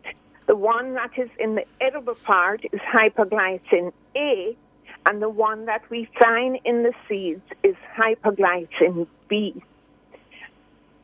Based on some research that was done in ackees in Florida by one of our own Jamaican, Marcia Brown, who at the time was at the Bureau of Standards, we have shown that hypoglycin in the unripe ackee is at very high levels, and as the fruit ripens and matures and opens naturally, the concentration falls to a level which is safe for us to eat. We at the University of the West Indies, the Department of Chemistry, had followed up that study. We had shown that that does happen. We have looked at it across different growing seasons. We have looked at it in terms of whether we are looking at the cheese ackee or the butter ackee, that is the firmer or the softer ackees that we find in Jamaica. And we have seen that the levels of this poison does go down. We have followed it from the green stage. We have gone through as it started to redden naturally on the tree and gradually open until it is fully open. And we have seen a dramatic fall in the levels of the toxin once the fruit opens naturally. So tell me, Dr. Cates, the matter of the toxicity of the ackee, what impact does it have on the Jamaican body if it's consumed in the unripe form? If we take in a large amount of this toxic compound, the substance which is in the unripe form, it causes what we call hypoglycemia. So the blood sugar levels in the body falls to extremely low levels, and this can result in vomiting, it can result in someone going into a coma, and it can be fatal. It is especially dangerous for persons who are malnourished because they are not able to tolerate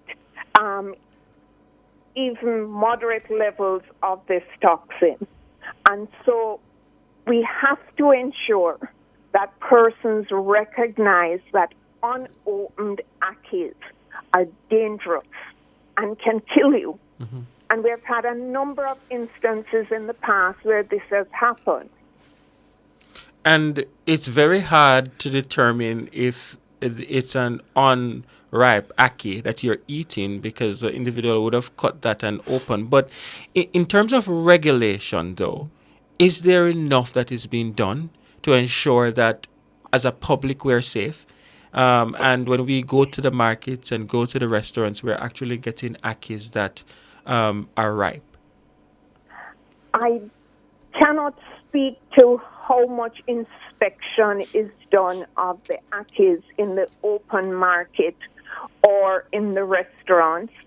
I think the restaurants are somewhat self-regulating because, of course, if they are using ackees that are not sufficiently mature, then we would see the consequences, the health consequences, and when you follow the trail back to the origin, that of course would have the public health inspectors who follow up these reports placing some sort of warning on these restaurants. I don't know how much inspection there is of the market. I would prefer that you ask the public health inspectors, both in terms of the collection of these ackees within the food service establishment. In the food processing sector, that is regulated. And the ackees are analyzed for residual hypoglycine. Dr. Minot Cates, most Jamaicans will get their ackee from the market. Are there any general buying guides, or I should say buying tips for when you go to the market to purchase your ackee to avoid the potential of buying unripened ackee? Well, typically you can tell if the ackee had been cut open, if it is freshly done, because the pods tend to be a little sticky along the cut edges. But also if the ackee is not sufficiently mature, it is more difficult to pull out what we call the raff, or that pink membrane that you remove when you're cleaning the ackee. So those are some of the things that consumers should look out for. It is preferred to buy ackees that are fully open. And just to check, I don't know if this would even be safe. Would it be possible to tell during, say, mid-consumption of unripened ackee that it is unripe, and to say, I probably shouldn't attempt to eat any further on this and should seek medical help? I'm not sure that I can respond to that. The responses in terms of the body are not necessarily as immediate for you to be able to determine that you are consuming unsafe levels. One of the things that I want to point out is that throughout the country, there are a number of persons who, while being aware that unripe or unopened ackees are not safe for eating, they actually don't make the correlation that cutting open the ackees make it unsafe. Because there's this thinking that the toxin in ackee is actually a gas. It is not. That is a dangerous myth that we need to stamp out. And so because a lot of people think it's a gas, they feel that once the ackee is open, whether it opens on the tree or they cut it open, the gas is released and it's safe. That is not so. It's interesting that you said that, Professor, because I think I saw at least one such comment on YouTube about a gas being released upon it being opened. So thank you for pointing that out. And I've seen it in articles online. I have actually watched that on an international food channel where a Jamaican chef was speaking to an international audience and indicating that once the gas is released on opening, it's safe for consumption. Mm-hmm. We need to tell the Jamaican people this poison is not a gas. And opening it, by cutting it open, you're not releasing the poison. In fact, the work that we have done here in the Department of Chemistry, we have looked not just at the levels of the hypoglycin A in the edible part of the ackee, which we know goes down dramatically when it opens, but we have also looked at its related compound, hypoglycin B, in the seeds. And what we see happening is that as the toxin in the edible part starts to decrease, the toxin inside the seed starts to increase. So it is showing us that the hypoglycin in the edible part of the ackee is moving as it matures into the seeds, which makes sense when you think about it because nature protects its own, and the seeds are what are used to propagate the plant. So that way no animals would consume the seeds, and the seeds could then go on to produce plants safely. But if you cut open the ackee, you interfere with that natural process.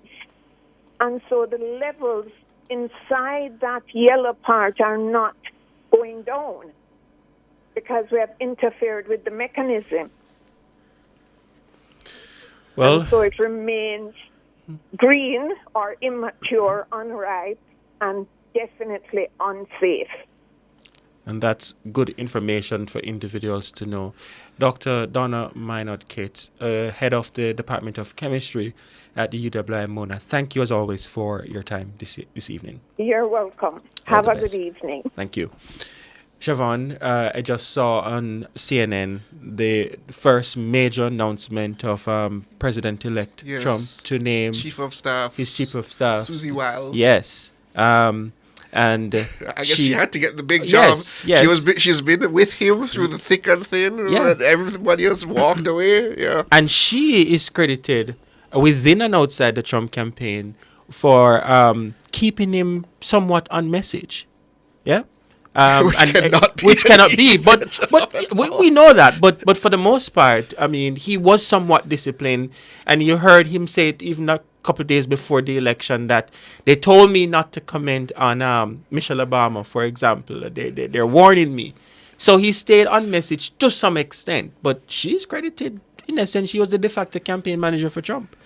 And she's now the first woman actually to hold that position. We'll see if those same talents translate well in the White House and if she can keep that gentleman in line. Yes.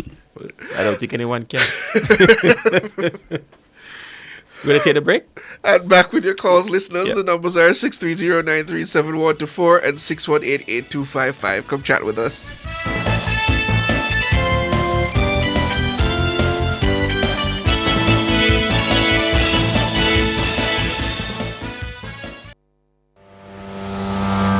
Wellington Dental believes that a smile tells 1,000 words. They are dedicated to giving their patients high-quality dental care, offering a full range of dental services so all of your family's needs are met under one roof.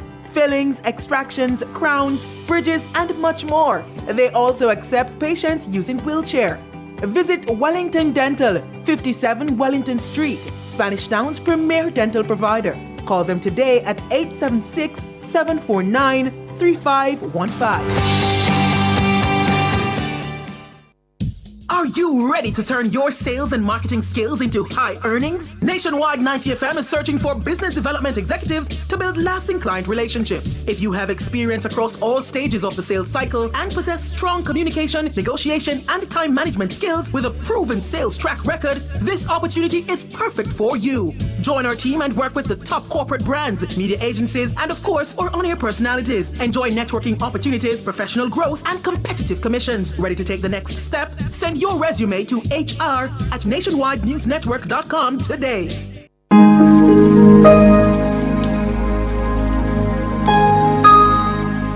Hi there.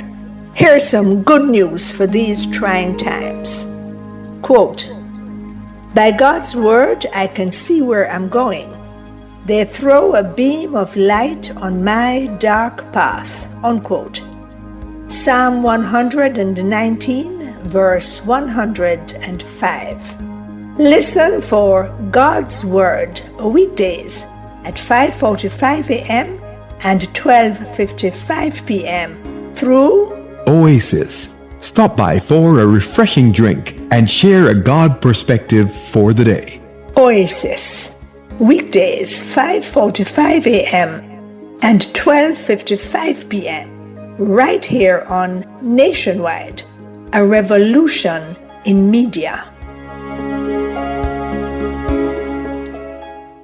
The rebroadcast of the Oasis can be heard weekdays at 5:45 a.m.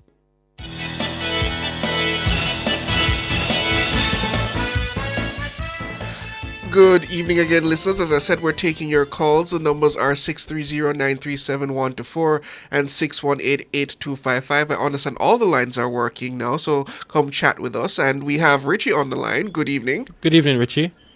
Good evening, Mark Chevron and Mr. Sanjay. How you do? Good evening, man. That's good. I have quite a few points to make very, very briefly, but just show through my mouth light. I just get into the point. All right, Richie. Yes, man. It's good to know that Dr. Andrew won his the court, reached to the court today. And I learned that he will be suing some of them. That's how it goes.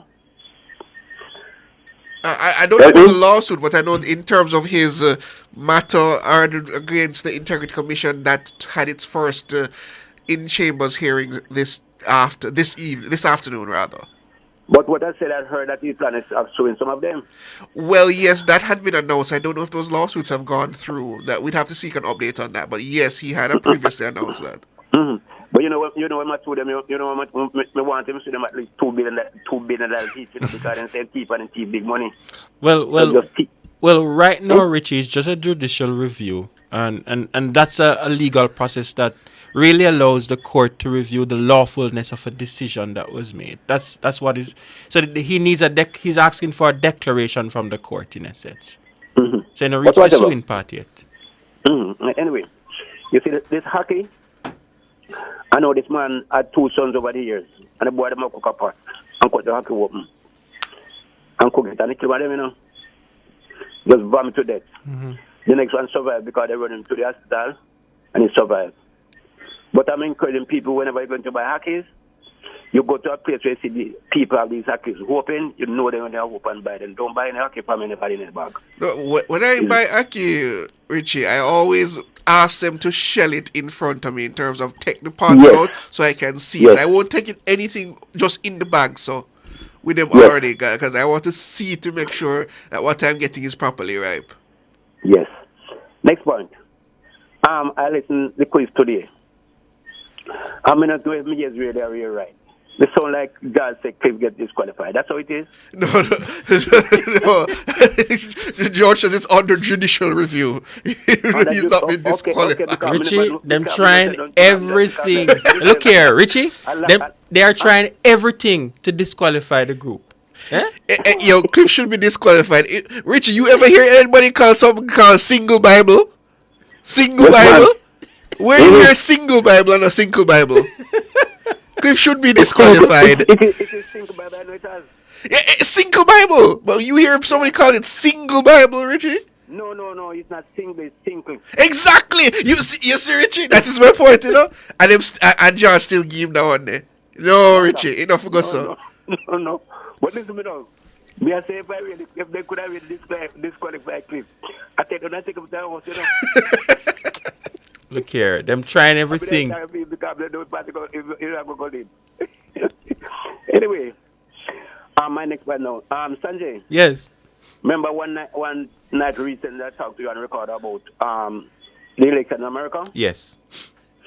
And I honestly believe that Trump was going to win election. Mm-hmm.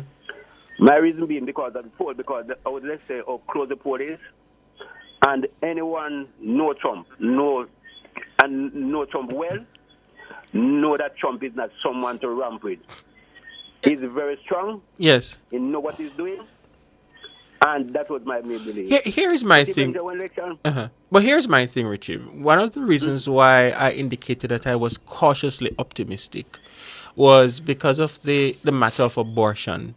And I was hoping that would sway the independent voters to come out and vote. Because I know largely the base of the Republican is solid. And they are voting. I know also that the Democrats, they don't have enough diehard Democrats, as you would call them in Jamaican terminology. So my hope was the independent voters would come out and vote largely for the Democrats, but clearly that didn't happen at all. But Sanjay, that is when I disagree with.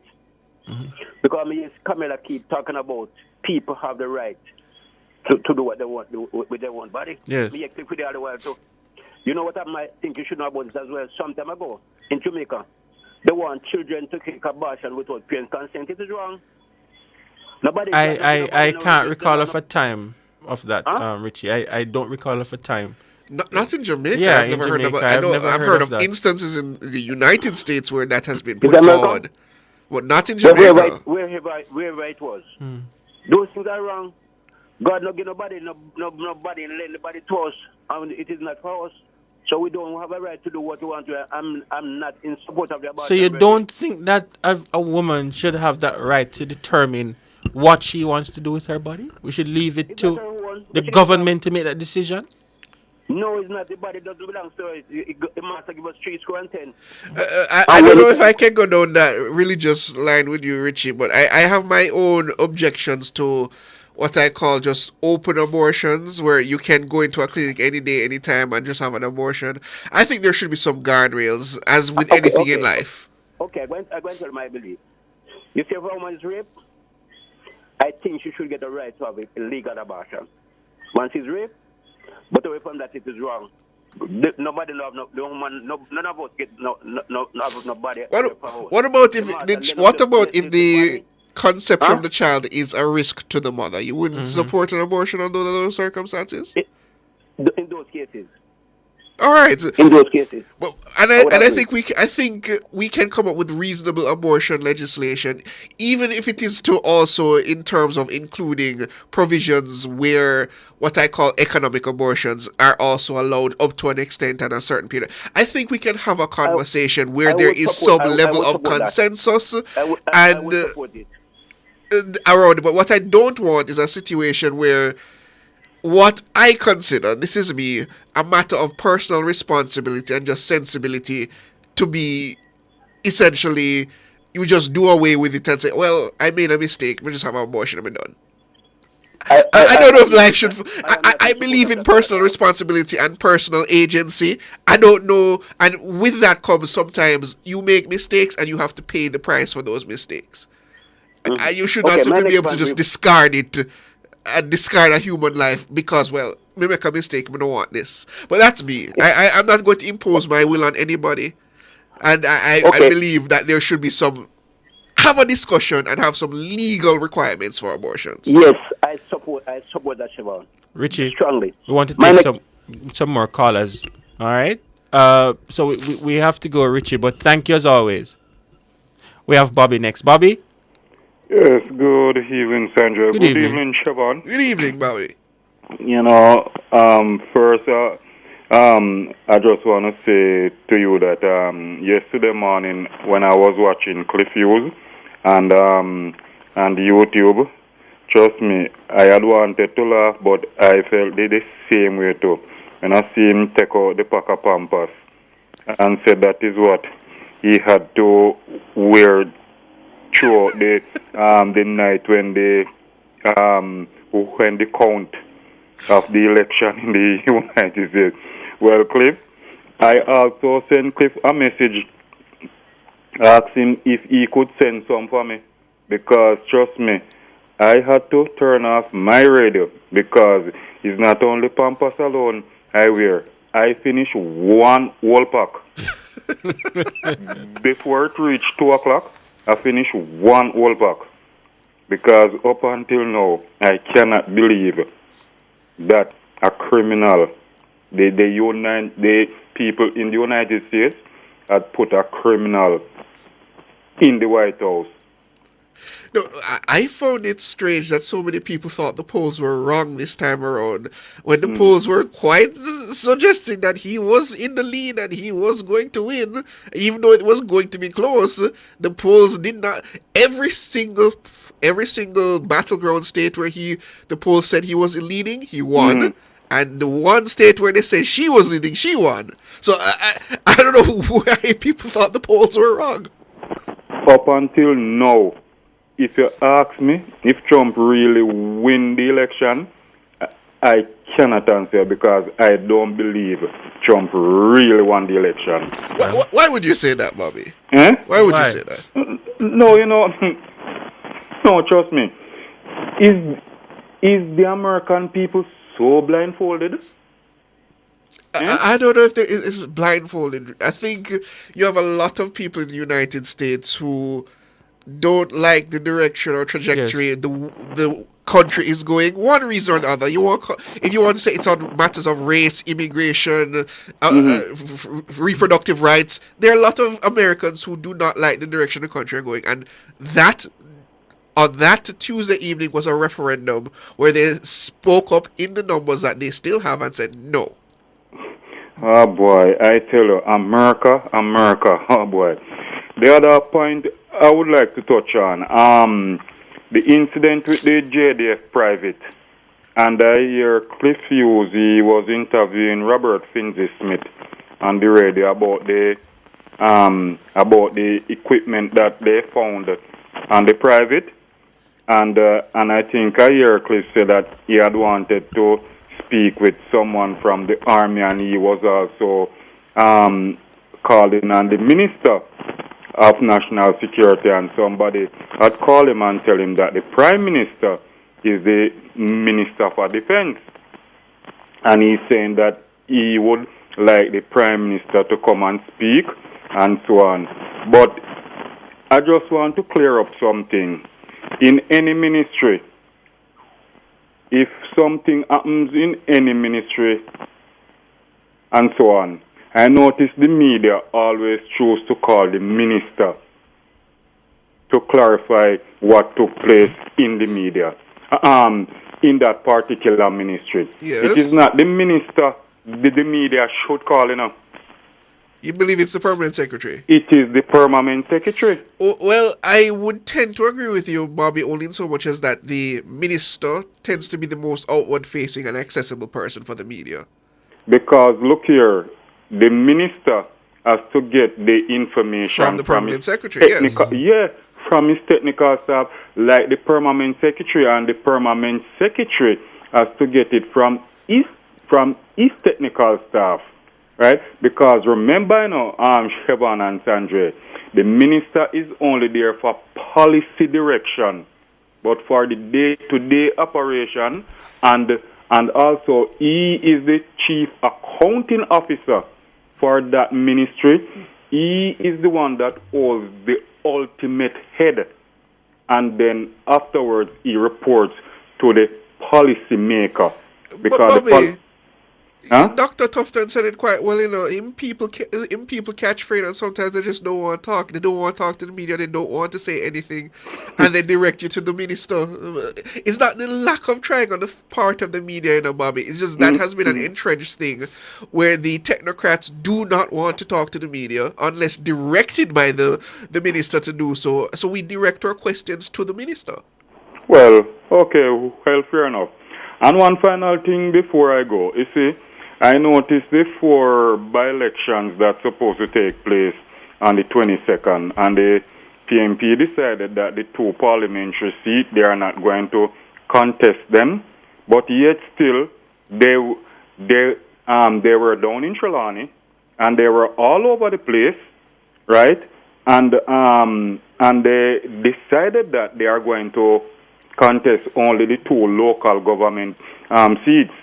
But one thing I would like to tell them, you see, coming the 22nd of November, they are going to get the biggest surprise in their life, because I am telling you this, Siobhan and Sandra, the 2 parliamentary seats and the 2 local government seats, they are coming in the hands of the Jamaica Labour Party. All right. I am telling you that straight up. I don't see how the 2 parliamentary seats, unless some miracle happens, could go any other way. But I don't know if I can be so confident as you in terms of the divisional seats. We will see it. We will see it, because look here. Man, your ball, Bobby, like how you ball about the U.S. election. Because look here, his prime minister and his administration, mark you, they have been doing a lot of work, especially road work. And if it wasn't for the rain, remember, majority of the roads in Jamaica would have completed by now, because I traveled through the length and breadth of Jamaica, and some roads that I see now that are carpet, trust me, I tell you, people will look on it and said, yes, this young man by the name of Dr. Michael Andrew Holness, he is doing a good job. All right, Bobby. Thank you. Bobby. We have Robbie next. Robbie? Yeah, man. Good night. Good night. Yeah, man. Well, I'm a bigger look at education now. Mr. Trump have a second term of... After this one, no. No, this is his last. This is his last. So, like how he did the one before, he only can do one more. Correct, yes. You can only serve 2 terms as president, regardless of how that is spaced out. Okay, thank you. I just but yeah, when I say I'm glad she only 1 term, you know. Because let me tell you why. The amount of money in plan to send home to Jamaica, we go to the border. Boy, if you have all 8 years, I don't know with that man, you know, we have to have a new police force. Me I tell you, me run a little business, and some man used to look at my shop all 2 times a year, gone, and boy, I pray for them to come back. Me I tell you, yeah. So, me glad that 1 term, we might not catch you hold of them in 4 years. All right. Well, let's see. All right, thanks. Yeah, man, thank you. You know, I wonder, before we have Errol Siobhan, I've been thinking about it. Will Donald Trump try to change that amendment within the Constitution which prevents a president from absolutely not? It's something that it's something that I'm seriously, like last night I was thinking about it. Will he make an attempt? I cannot even fathom that as possible. We're dealing with Donald Trump. That would still have to pass the House of Representatives and the which he will have the majority in the House and also the Senate. And who in the wings waiting to take over from him, depending on how his presidency goes over the next 4 years, would even agree to that? Remember, Donald Trump has changed the face of the Republican Party. He is the most powerful person in that party at this moment. But I'm fairly certain such a consequential amendment requires a 2/3 in both houses. It's not plausible. It is just not plausible. My mother always a text sleep mat there. Yeah. What's that, Dana? Yeah. Oh, there's a video I gather of Mr. Brooks doing a push-up. Oh, a push-up. I wonder if it's... That's what I'm saying. Because I'm expecting one. That's why I said it. Okay. All right. So while Dana cue that up, let us take Errol and then we come to that. Errol. Siobhan. How you doing, Errol? Long time no talk. But a talking time, you know, because I already know if we touch the road, you know. You notice the market here at Campion Key Yard now. And Labour have been a steer and a easy, don't it? I can only take your word for it in the era. But no, Our time no must step up. But what me I say, Marky G now contest the two big election, you know. Him now contest Chilani and him now contest the Park. But yesterday him done a Chilani like a little pick him and Dayton Campbell and where. So what them nothing down there? You still have their presence out there, so them can't just. Them now contest the thing that go them go for make trouble. But Errol, that is what they're supposed to do, you know. They don't. Even if them don't. Don't put up the little. Even if them don't, because Errol, we know even if they put a candidate out there now, what the result will be. The GLP are going to win the two constituency by election. That's not even a question. You don't want to show up in a beat, you know. That's why I'm coward contest the thing there. But you want. But even if that is the case, you still want to undermine the GLP vote a little bit, don't it? Would that be if there was a situation was reversed? Would you still want to undermine the PNP vote a little bit? You would want to rackle them and pinch and poke them a little bit? Man, we want to rackle Marky G. That's where we rock. You know when they get rackle, you know. To them side as one get rackle, them want to push him away, you know. And that's him I from him and I run from him, you know. All right. You know I'm sure, but. Yo, we all give him a beat. We're going to retire him just like a Peter Phillip. So tell him on Dayton Campbell and Peter Bunting and the little one in here and there. Why run them out? Time then here. All right, Sir Earl. Bless up. Thank you. So what is this thing nowadays of Ricardo doing push-ups? I would love to see this as well. I'm sure the listeners, I'm sure our viewers on YouTube particularly would love to see this. Is it in relation to the promise that he made that if Donald Trump... Yes. Oh. But he said that last night he squits out. Huh? All right. Let's see. So listeners, if you want to see it, come on YouTube, because I want to see this myself. What? Dog! What is that? What is that, Ricardo?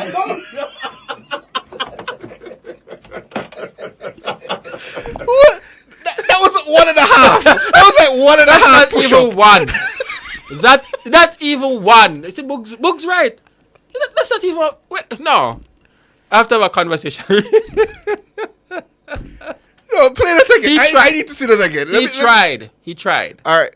The man nipped his head. That's not even a one push-up. He nipped his head. That is what he did. He nipped his head and touched. No. Redo. That needs to be redone. What is that? That was the man nipped his head and touched. No. That is not a push-up, Nina. That is not even a push-up. It's a push. All right. Wow. Simon, good evening. How you doing? Simon? Hello, good evening. Good evening, sir. Yeah, I want Bobby and them guys because look like guys about climate change. The climate change from the Jamaica Labour Party change rapidly. Mm-hmm. And I want them and tell them say them talk about Bobby will talk about to call out permanent secretary all. In a climate you can't call no permanent secretary because permanent secretary and all of them afraid because they cannot come out and say certain things that it will affect the government. So the right person them to call is the ministers and the prime minister. So the guns them with them fine. And the prime minister must answer to it because I'm a minister, chief of defense. No, I hear you, Simon, you know. I hear you, because the political directorate, as I said to Bobby, is the most outward-facing thing. But there are issues which I feel that he's right. The permanent secretaries and the technocrats are better placed to not in answer. The climate where we are. I hear you, you know. I hear you, you know. But sometimes, even in a not a politically charged climate, they just don't want to speak to the media. And rightly so. If you notice, the only time you hear permanent secretary and these chief in command in ministry speak is when it is something positive about government. When it comes from something negative, them not talk. So even I else, look what my thing I go on now else. You ever hear Miss Lady they come out come say anything? In health, we have, to be fair, we have heard Dunstan Bryan when he was the permanent secretary coming out and speak, especially when... Listen the issues they will speak on, you know, that's what I'm saying. There are issues that they will speak on, but what kind of issue? Well, I remember the controversial one about... No, man. No. Dunstan Brand, even when they had the issue before I think it was the PAAC, when they were reviewing the spending, Yes. and there was some overspend. I can't remember the exact thing, but he came and he spoke on air about it. But I'm not taking away from. You might not know what took place behind the doors. No. I'm not taking away from your point, though, but I'm just saying we have seen exceptions to that rule that you're talking about. But I want to tell you, I hear the Prime Minister speak some things, and I tell you, I am wondering if the same Prime Minister will usually say, government now do this and government now do that. No, the Prime Minister actually has big people and say, look, government have to take time. One next thing when I hear the Prime Minister talk about, and I can't believe either, is that the Prime Minister is now saying that the roads are bad, and because when they reach, especially in the Jamaica Labour Party, long-standing constituency them, you hear him talk, the boy, the road them bad, and the people must give them time to deal with it, and when they fix road, now it will fix road. But the 8 years plus 4 years before, you want to tell me, say, in fact, it can be about 8 and 4, 12 and 4, 16 years. All some of them constituency with them are ruling a Southeast Clarendon and some other one. And you see some road in it is unbelievable. Right? Yet they not blame the government now. They are blaming the boy if people and give them time. This cannot be. Because when they're in our position then tear down, and in fact, if they go into a PNP constituency right now and there's bad roads, you hear them tell you say the PNP are ruled for ever so long. Because they have a tendency to everything that happened to the Jamaica Labour Party, they try to say the PNP was there. But and the PNP did do this isn't it though, Simon, the nature of our politics? When the other side is in opposition, they point fingers. When they're in government, they will say. Bring out them thing there. No, but it's something. No. Hold on, Simon. No, because it's something. Remember now, you in a poor for 8 years, you can't talk them thing there. But to the point of I think that is to the point the Prime Minister was making, that he's accepted that a lot of the roads in the country are not in a good state, and they have not been in a good state for years now, and that he's putting in place, as with the Spark program, the means to address it. I think that is to his point. That is what he was trying to say. And he has accepted that, yes, a lot of the country road not in a good state. Yeah, I agree now. We all know that. But what I'm saying, you were tearing down the PNP government to fix them. But both sides, Simon, are no. But Simon, no. Hold on, Simon. When you're going for 8 years now, you still can't control. But Simon, both sides are guilty of it. It's something. It's the nature of our politics. It is more now than ever since. More now than ever since. And you know that you met up. All right, let me ask you a question then.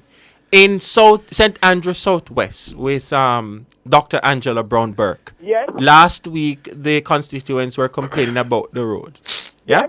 And this is a constituency that has been held by the People's National Party for years. Yeah, but you must remember. me finish the point. That is the constituency of Portia Simpson Miller, who was the Prime Minister. Yes. So. And we talk about Southeast, Bashira, and them on the route too much years. Mm-hmm. But listen me now. That but don't lose my point. Don't lose my point. That same road. Uh-huh. That same road. Look, that same road was fixed during Portia time. It get mashed up back. It is 8 year now. It's not fixed. What the people down there said? No, but the people down there, they indicated that it was under the JLP that the road was fixed when Bruce Golding was Prime Minister. So they're telling a lie then. Because me close to that. Uh-huh. You know what me tell you what happened? The same time when the PMP lose the election, that's the time the road fixed. Because the road was already in. Just like how we are look for Abbey Park Road and in Constantine Road and contractor JTA try to warn it. Them start and then PMP government. But so the point still remains, though, that it's still a People's National Party representative that is in that constituency. Are you therefore pointing the finger now at the JLP for the JLP not fixing that road? Hold on. I am not necessarily pointing out any specific. I'm just saying when the JLP come and a seal to them long-standing term in an office and they lick the PMP when the company PMP long-standing term, it is wrong. But Simon, and I agree with you, but we have to hit both sides. Because both sides are guilty of it. We're pointing fingers. It's the And I nature have of the to ask policy. you, Sammy, you don't consider it a little refreshing that the Prime Minister just simply just accepts that the problem is there and say, I'm going to fix it? You know, just... If not go say, oh, well, it didn't like this one and the PNP, it didn't like this one. If just say, yeah, the road bad, me I go fix it. The indictment must be that, look, why really bad? Because Jamaica Labour Party rule the constituency for much years. And the road should have never stay so. And we not government here. But to Sanjay's point, Simon, we could use that stick for beat any politician back at this point in time. Tell you, I bet you any money say if that constituency was being held by the PMP, it have come out and say, look at the road in the constituency. Look at them, and the PMP rule this country. But they didn't. Because both sides do that all the time, Simon. I don't understand. That is what Nationwide is doing. Everything that the PMP objected to, no say why the PMP did do it. And when PMP na power, say why the JLP did do it. No, say that, you know. Look on dead baby scandal. We never forget the dead baby scandal. Simon, you're talking. Simon. No, you're talking rubbish. Because I remember when the dead baby thing happened on Dr. Christopher Tufton, we were the one who broke that story. We were the one who invited Dr. Christopher Tufton on here to answer questions as to why that took place. So you're talking rubbish, Simon. No. It's your government. Check the facts right now. I am telling you the facts. Dr. Christopher Tufton came on this station after we called him out about the babies dying, and he answered to that and he answered those questions. Simon, you're talking rubbish, Simon. You come here, Simon, with your agenda, and we have allowed you to carry out your agenda, and that is it. Thank you, Simon, for your phone call. Thank you. East Central, good evening. Hey, good evening. Good evening, Mr. Shaban. Good evening, Mr. Gentleman. Mr. Gentleman, your name again? Sanjay. Welcome, Mr. Sanjay. Good. How you do? I'm there, I listen to the conversation. People are now saying all different type of contraction just to justify them own mindset or them own opinion. I'm like that. You can't come to the same opinion just like an next person. Everybody have them different opinions in terms of how them see the language and how them see whatever. Right. Yeah, so Mr. Siobhan, you have a question. You have some question here, you know. Go ahead. Mr. Sanjay, yes. You always have a question for me, you said, Chuck. Go ahead. I'm coming to see a video. I'm like, when you respond to question one show. All right. Based on, many people are saying that the North Trelawney MP, which has resigned from the House Speakership. You mean South Trelawney? Yeah, South Trelawney. Right. Yeah. She should have never returned to representation politics because she had the indictment of her head, and some people are saying that no, just give her an opportunity because the constituency needs representation. So I am now asking your perspective on that based on how she had returned to representation politics. And the reason why she was resigned is failing to give accurate information to the commission, and that breaches the Integrity Commissioners Act. Would you say that it would have better if she did have waited out the process or not? I'm going to be brutally honest. Yes, I think she should have waited for the court trial to resume one way or the other. Because, and I agree, because she resigned on a matter of principle. And she indicated when she resigned that although she knew that she forgot to mention that in the declaration that she had that vehicle, she did nothing wrong. She didn't illegally obtain the vehicle. She made a genuine error. Accept that. I can accept that. But it's before the court. It should have been settled before she came But back. my thing is, if you saw the need at that time to resign, then allow for the matter to take its course in the court. If your name is cleared, then you're free to come back. And I know that she's fair, she's balanced, she's a lady of character, because when I look at she preside over the parliament as our speaker, I can remember the specific day on April 13th, 2021, in a matter when Mr. Hilton was moving a motion. The matter was around the 34 minutes to the 37 minutes.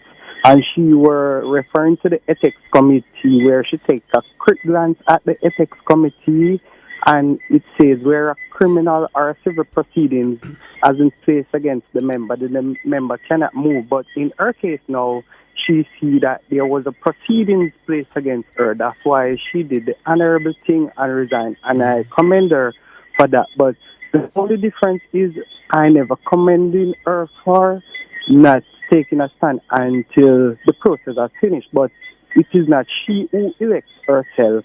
It's elected from a higher authority. You mean as in the people of Jamaica? The people of Jamaica elect her or the Prime Minister elect her to recombat? Which one of them? The people of Jamaica will do that selection or election, to say it. No, in terms of coming back to the seat we're referring. Well, announcing her back. It's just, as in the announcement, it is within the Prime Minister. Only the Prime Minister has the purview to announce a by-election. But it is still up to the people of Southern Trelawney whether they want her as the MP. Yeah, I really understand. So now I am shifting gear. I am going to a matter concerning constitution reform, and I also wanted to look at the separation of powers doctrine. So the separation of powers doctrine is found nowhere written down in our constitution, but has been accepted by Irish court, the Privy Council, as applying to the constitution. Why? As in the separation of, I think that's just a standard principle of, well, not just Westminster democracies, but all democracies. Repeat again, please. No, the separation of powers is just a standard principle of democracies. I don't know if it needs to be specifically. Those guardrails are still written into the Constitution to some extent, yes. Okay, so now we see that the United States, the heads of the government and the cabinet does not sit with the legislator. So for us now to go to Constitution Reform Committee, and we're going Constitution Reform Committee, Jamaica, in terms of our own president, will this Westminster process still remain, or will just shift it like the United States, where we have the president? Well, we won't be having he will have certain executive, he or she, I'm not saying, they will have certain executive powers, but it will not be an executive office. It would be similar to what we have in terms of the Governor General, where they will be given the powers to appoint certain individuals to certain positions, but the majority of the powers of the executive will still fall to the hands of the Prime Minister. So based on that, the cabinet which runs the executive, it would have come from the legislature still? Yes. That's the model that they're proposing. No, that is a United States policy.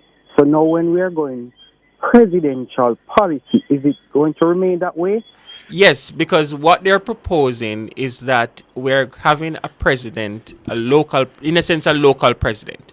The president will perform largely what the duties, so to speak, of the Governor General is just doing consider now. it a name change. So it's just a name change in my mind. You repatriated the Governor General and made him a Jamaican office. will no longer be linked to the King of England, who the Governor General is his representative here in Jamaica. We will have our own president that will, in a sense, perform the duties that the Governor General is now performing. Yeah, I really understand you, but there's a little touch and go there between that now, because we're now having a presidencyship. We're not. Oh, so based on you're now saying that it is. We're going to still rule under the British monarchy when it comes to law. No, because we're cutting ties from them. All we're saying is that we will still have a bicameral system based on Westminster, where you have the upper house and the lower house and the Prime Minister. All that is happening is that the person, the ceremonial head of government, who is currently the Governor General, will be replaced with a local president who does not have any reporting relationship to the British monarchy. Okay, so far, is the CRC committee on leave? I believe they're still having meetings in terms of, I think, phase 2 of their preparations. They are now having phase 2 and we're gone about 18 months out of the meeting, and we only have 6 meetings in 6 parishes. Is that qualifying good enough? You're talking about I don't know if they're supposed to have more. I can't answer that one, East Central, in terms of if they're supposed to have more community engagement. I'm not sure. I'll have to go check back on that. I'm not sure. Sorry. There are 6 town hall parish meetings in the parish. Then do you think that they should have more? But that would have been on phase 1 in terms of the town hall meetings for what they intended to accomplish in phase 1. That is now over. The draft legislation, so to speak, has been presented to Parliament. I'm assuming adjustments will be made and it will be presented back. They are now moving on to phase 2 to touch on other matters, and I would assume that they're going to have other town halls and more community engagement in terms of discussion as to what happens after phase 1 is complete. I really understand you. So within a year and a half, I'm not frustrated. The Texas them, I know them I get frustrated, but I just want you to clear up something for me. So within a year and a half now, and there's 6 town hall meetings within a year and a half now. You think that there should be more town hall meetings with over 18 months? That one I can't answer you. I don't know to what effect the town halls were effective in terms of addressing the concerns of the people. I don't know. I genuinely don't know. But thanks very much, and thanks for your time. Thanks very much. Have a good one, East Central. Have a good one. That's it.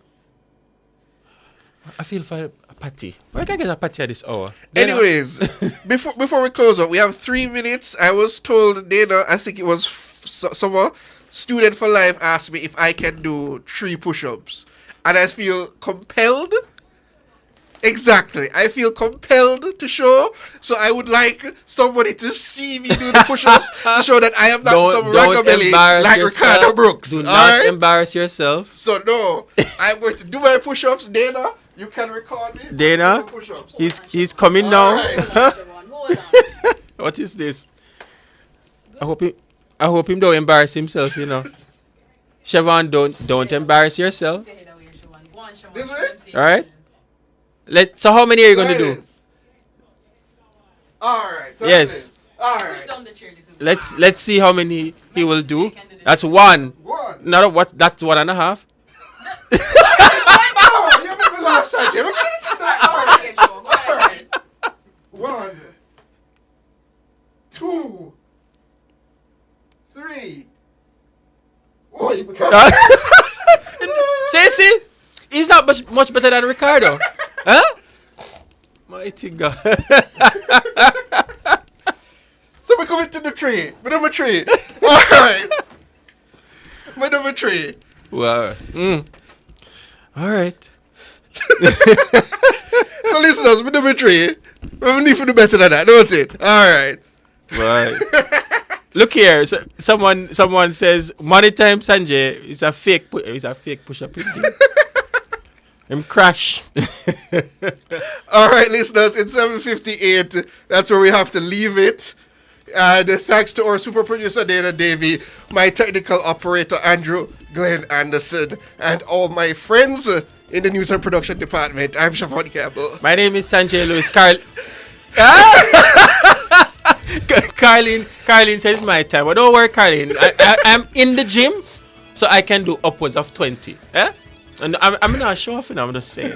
Anyways, I'm going to hunt for my patty. I feel for a patty. My name is Sanjay Lewis. Have yourselves a wonderful evening. Good evening.